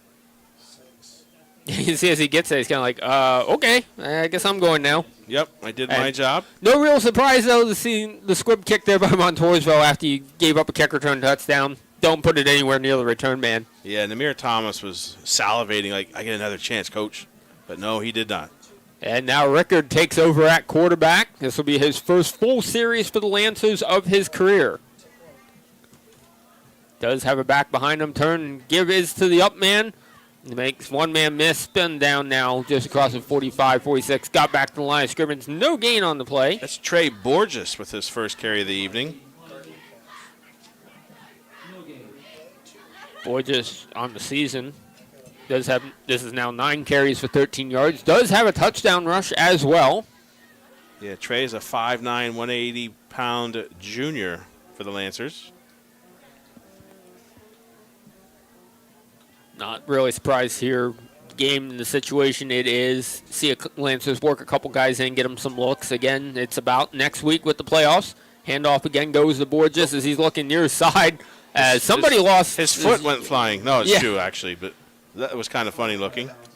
That's why I was like, that wasn't a flag. What did I just see go flying? Yeah, that was a foot, no, a shoe. It's his cleat. His cleat went flying about 15 yards behind the play. Once again, no gain on the play. Brings up 3rd and long. So we'll probably see Loyalsock go into the air here. And the one pass attempt that Rick does have tonight shows us he does have an arm to heave it down the field when he needs to. Yeah, we're looking at 3rd and 10. Yeah. The clock is running since we are in the mercy rule. 2 receivers each side. Rickard takes a snap, looks near side, has to roll, trying to scramble, gets hit by his own lineman. And Montoursville's there to clean it up as he takes the sack on 3rd down. He lost a 4 on the play. It's going to bring up 4th down, and no real surprise here in their own territory. Lancers sending the punting unit back out once again. Clock now at just under 4 minutes. And again, we're into the mercy rule, so that clock will continue to run here. This will make for, they're a little unsure of what's going on out here. Lancers still shifting around. It looks like they may have had 12 on the field. Punt is away, low roll kick, but it's going to take a nice roll here. Goes out of bounds. Pretty effective. I think at the 30. Wasn't pretty, but it was effective. Say 31, 32. They're going to say it went out. The beanbag dropped in the 32. That's where Montoursville will take over. Clock is at 3:30 and is currently stopped. Yeah, change of possession will stop. And as soon as the ball is set and they get ready, the referee, the white hat, will wind it up, and we'll get rolling. Still waiting for the ready play signal. There it is. Clock begins to run now at 3:30. 22 on the play clock as the play comes in. I think we have a different quarterback coming in for the That's what I was just taking Warriors. a look at here. Definitely shorter, I can tell you that much. Oh, yeah, big difference. It is number 4. Colton Little. Colton Little is a freshman, 5'6", 150 freshman. And we get a handoff here. Nice pick up there on the ground of about 6. Looks like Kleiman will continue to take on all the carries here right now for the Warriors. A gain of 6. So it brings up 2nd and 4 now for the Warriors. We're checking to see. We got subs all over the place now for the Warriors. Is what you kind of expect. We got a 99 on the line, a 66 on the line. 99, Gavin Bauer. He's a sophomore, normally defensive lineman, getting some time here on the offensive side of the ball. I formation for the Warriors. Little takes a snap. And talk about penetration on that one. Wow. Number 45, Noah Soa, one of the starters for the Lancers, still in the game, just met everybody in the backfield. It didn't really matter what your play call was there. I'm just going to tackle you all. Yeah, and I thought he was going to get the handoff. I mean, he was right there ready to take the handoff. That was impressive. Nice play, young man. You know, back in the day, we used to be able to tell the new guys coming in the game because their uniforms would be clean But with the turf, you can't tell that anymore. So you can't tell who the new guys are. The guys been playing all game. You can't really tell that. See, that's what I've always said for years. They need to mix a little bit of dirt into the turf fields just so you get that effect. For that effect, right. Yeah, because right now they're all white uniforms and maroon uniforms. Luckily, my alma mater, Montgomery, well on their way to a victory over Kankakee Valley. Still an all-grass field down there. I don't think that's ever going to change. Yeah, we were there for a game, and they had a yellow M in the middle of the field because they were celebrating that night. Handoff went to the fullback this time. That was number 46 for the Warriors. Conklin. Colton Conklin. Conklin normally listed as a running back, but getting some experience here at the fullback position. Again, kind of take a quick look at what options you have if you need them when we go into the playoffs here starting next week. So 4th and 2, and they will keep their offense in there and try to pick up these 2 yards. The clock is still ticking at 1:05. I expect 1 or 2 more plays here before we get to the end of this one.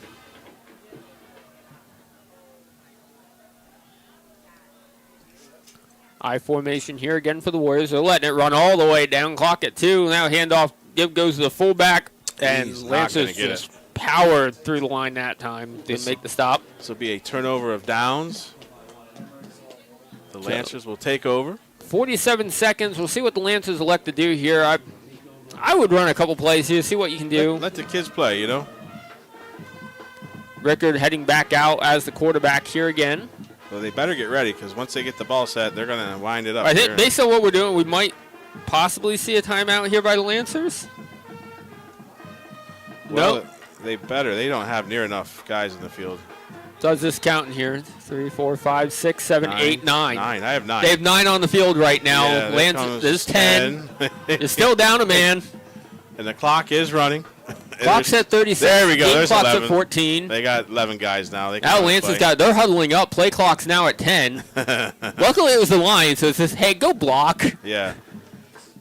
Rickard looking across. Play clock's at 3. Does get the snap off. Handoff goes number 24. He's going to get spun down as he gets across. So on the carry, that was number 24. That may do it. They are going to. That was gorgeous, and that will do it as the game clock's in the final 10 seconds running off. But if you're a Warriors fan, it's time to celebrate. For the first time in 4 seasons, the Green Bridge belongs to the Montoursville Warriors as they defeat the Loyalsock Lancers on Loyalsock Senior Night by a final score of 52-14. We'll step aside, take a timeout, get the final stats put together for you here, come back, go to final stats, and wrap up our 2025 season here on IPT Sportsnet.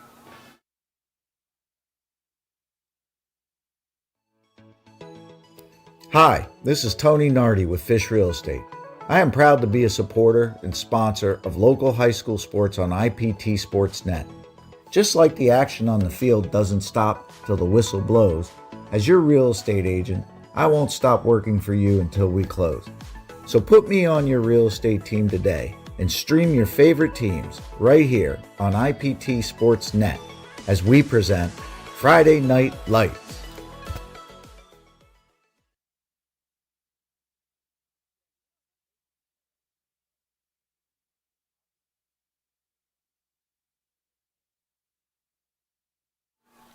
And welcome back to Kenneth Robins Stadium. Montoursville victorious in the battle for the Green Bridge as they begin to celebrate 52-14 over the Loyalsock Lancers.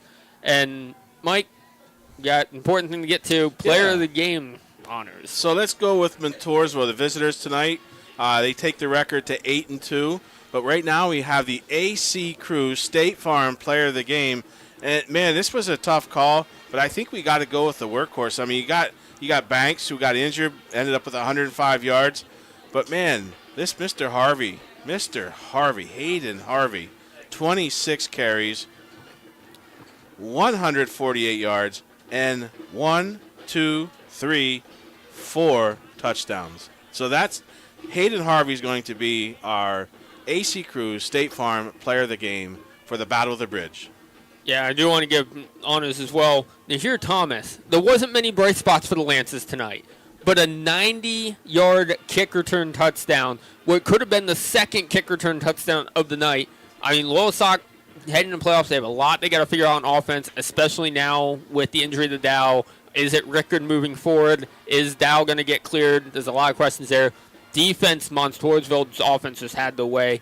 But the special teams for Loyalsock tonight, who got a workout, I mean, they just shined in this game. At least that's something the Lancer fans can hang their hat on here tonight. Yeah, so, I think that's a great pick there. Namir Thomas, 90-yard touchdown on the kickoff, State Farm player of the game. AC Cruz, State Farm player of the game. I like it. So with the win tonight, the Montoursville Warriors end the regular season 8-2, and more importantly, take home the Green Bridge. Presumptively will be the number 2 seed in the playoffs next week. We'll face either Mount Carmel or Danville, and if the upset down in the coal bucket holds, it looks like it will be a matchup against Mount Carmel. Loyalsock, well, they know they're in the playoffs. They know they're going on the road. With tonight's loss, they do fall. The record now stands at 5-5 entering the playoffs for Justin Van Fleet. It's been a long time since he's gone in with a 500 or worse record. But the good news is they're in. They don't have a losing record for the last 14 years. Correct. They're in the playoffs, but there's a lot to figure out with Southern Columbia, Warrior Run, and Troy, all one-loss teams sitting at the top. It's going to come down to power rankings. You also have Bloomsburg, Loyalsock, and Wellsboro that entered tied. Loyalsock, Wellsboro, South Williamsport all entered tied here tonight in record. Stay tuned, PIAA-D4.net. Tomorrow morning, standings will be updated, and everybody will be able to figure out their matchups. But before we sign off, I want to thank everyone for joining us all season long here on IPT Sportsnet, all season long. Nick Carinzi doing an amazing job putting on these productions, and you can't say enough about the effort he puts in to make sure you have the best video coverage you possibly can here in Lake Cumming County, night in and night out, all football season long. And I know I got to work with him twice here. Obviously, we get to work together again at Lake Cumming tomorrow, and I'm looking forward to that. But, Nick, it's a pleasure every time I work with you and your crew, and it's always an acceptable job. Mike, it's always a pleasure working with you as well. Wish we could do it more, but, hey, we're at the end of the season. Yeah, great having you again, man. On. So, for everybody here on our network with Mike and Kyle upstairs, Nick pressing the buttons down here, and for everybody tuning in all season long, I'm Justin Hawkins. Final score for the final time. Montoursville defeats Loyalsock in our finale of the 2025 regular season here on IPT Sportsnet, 52-14. Thank you for tuning in.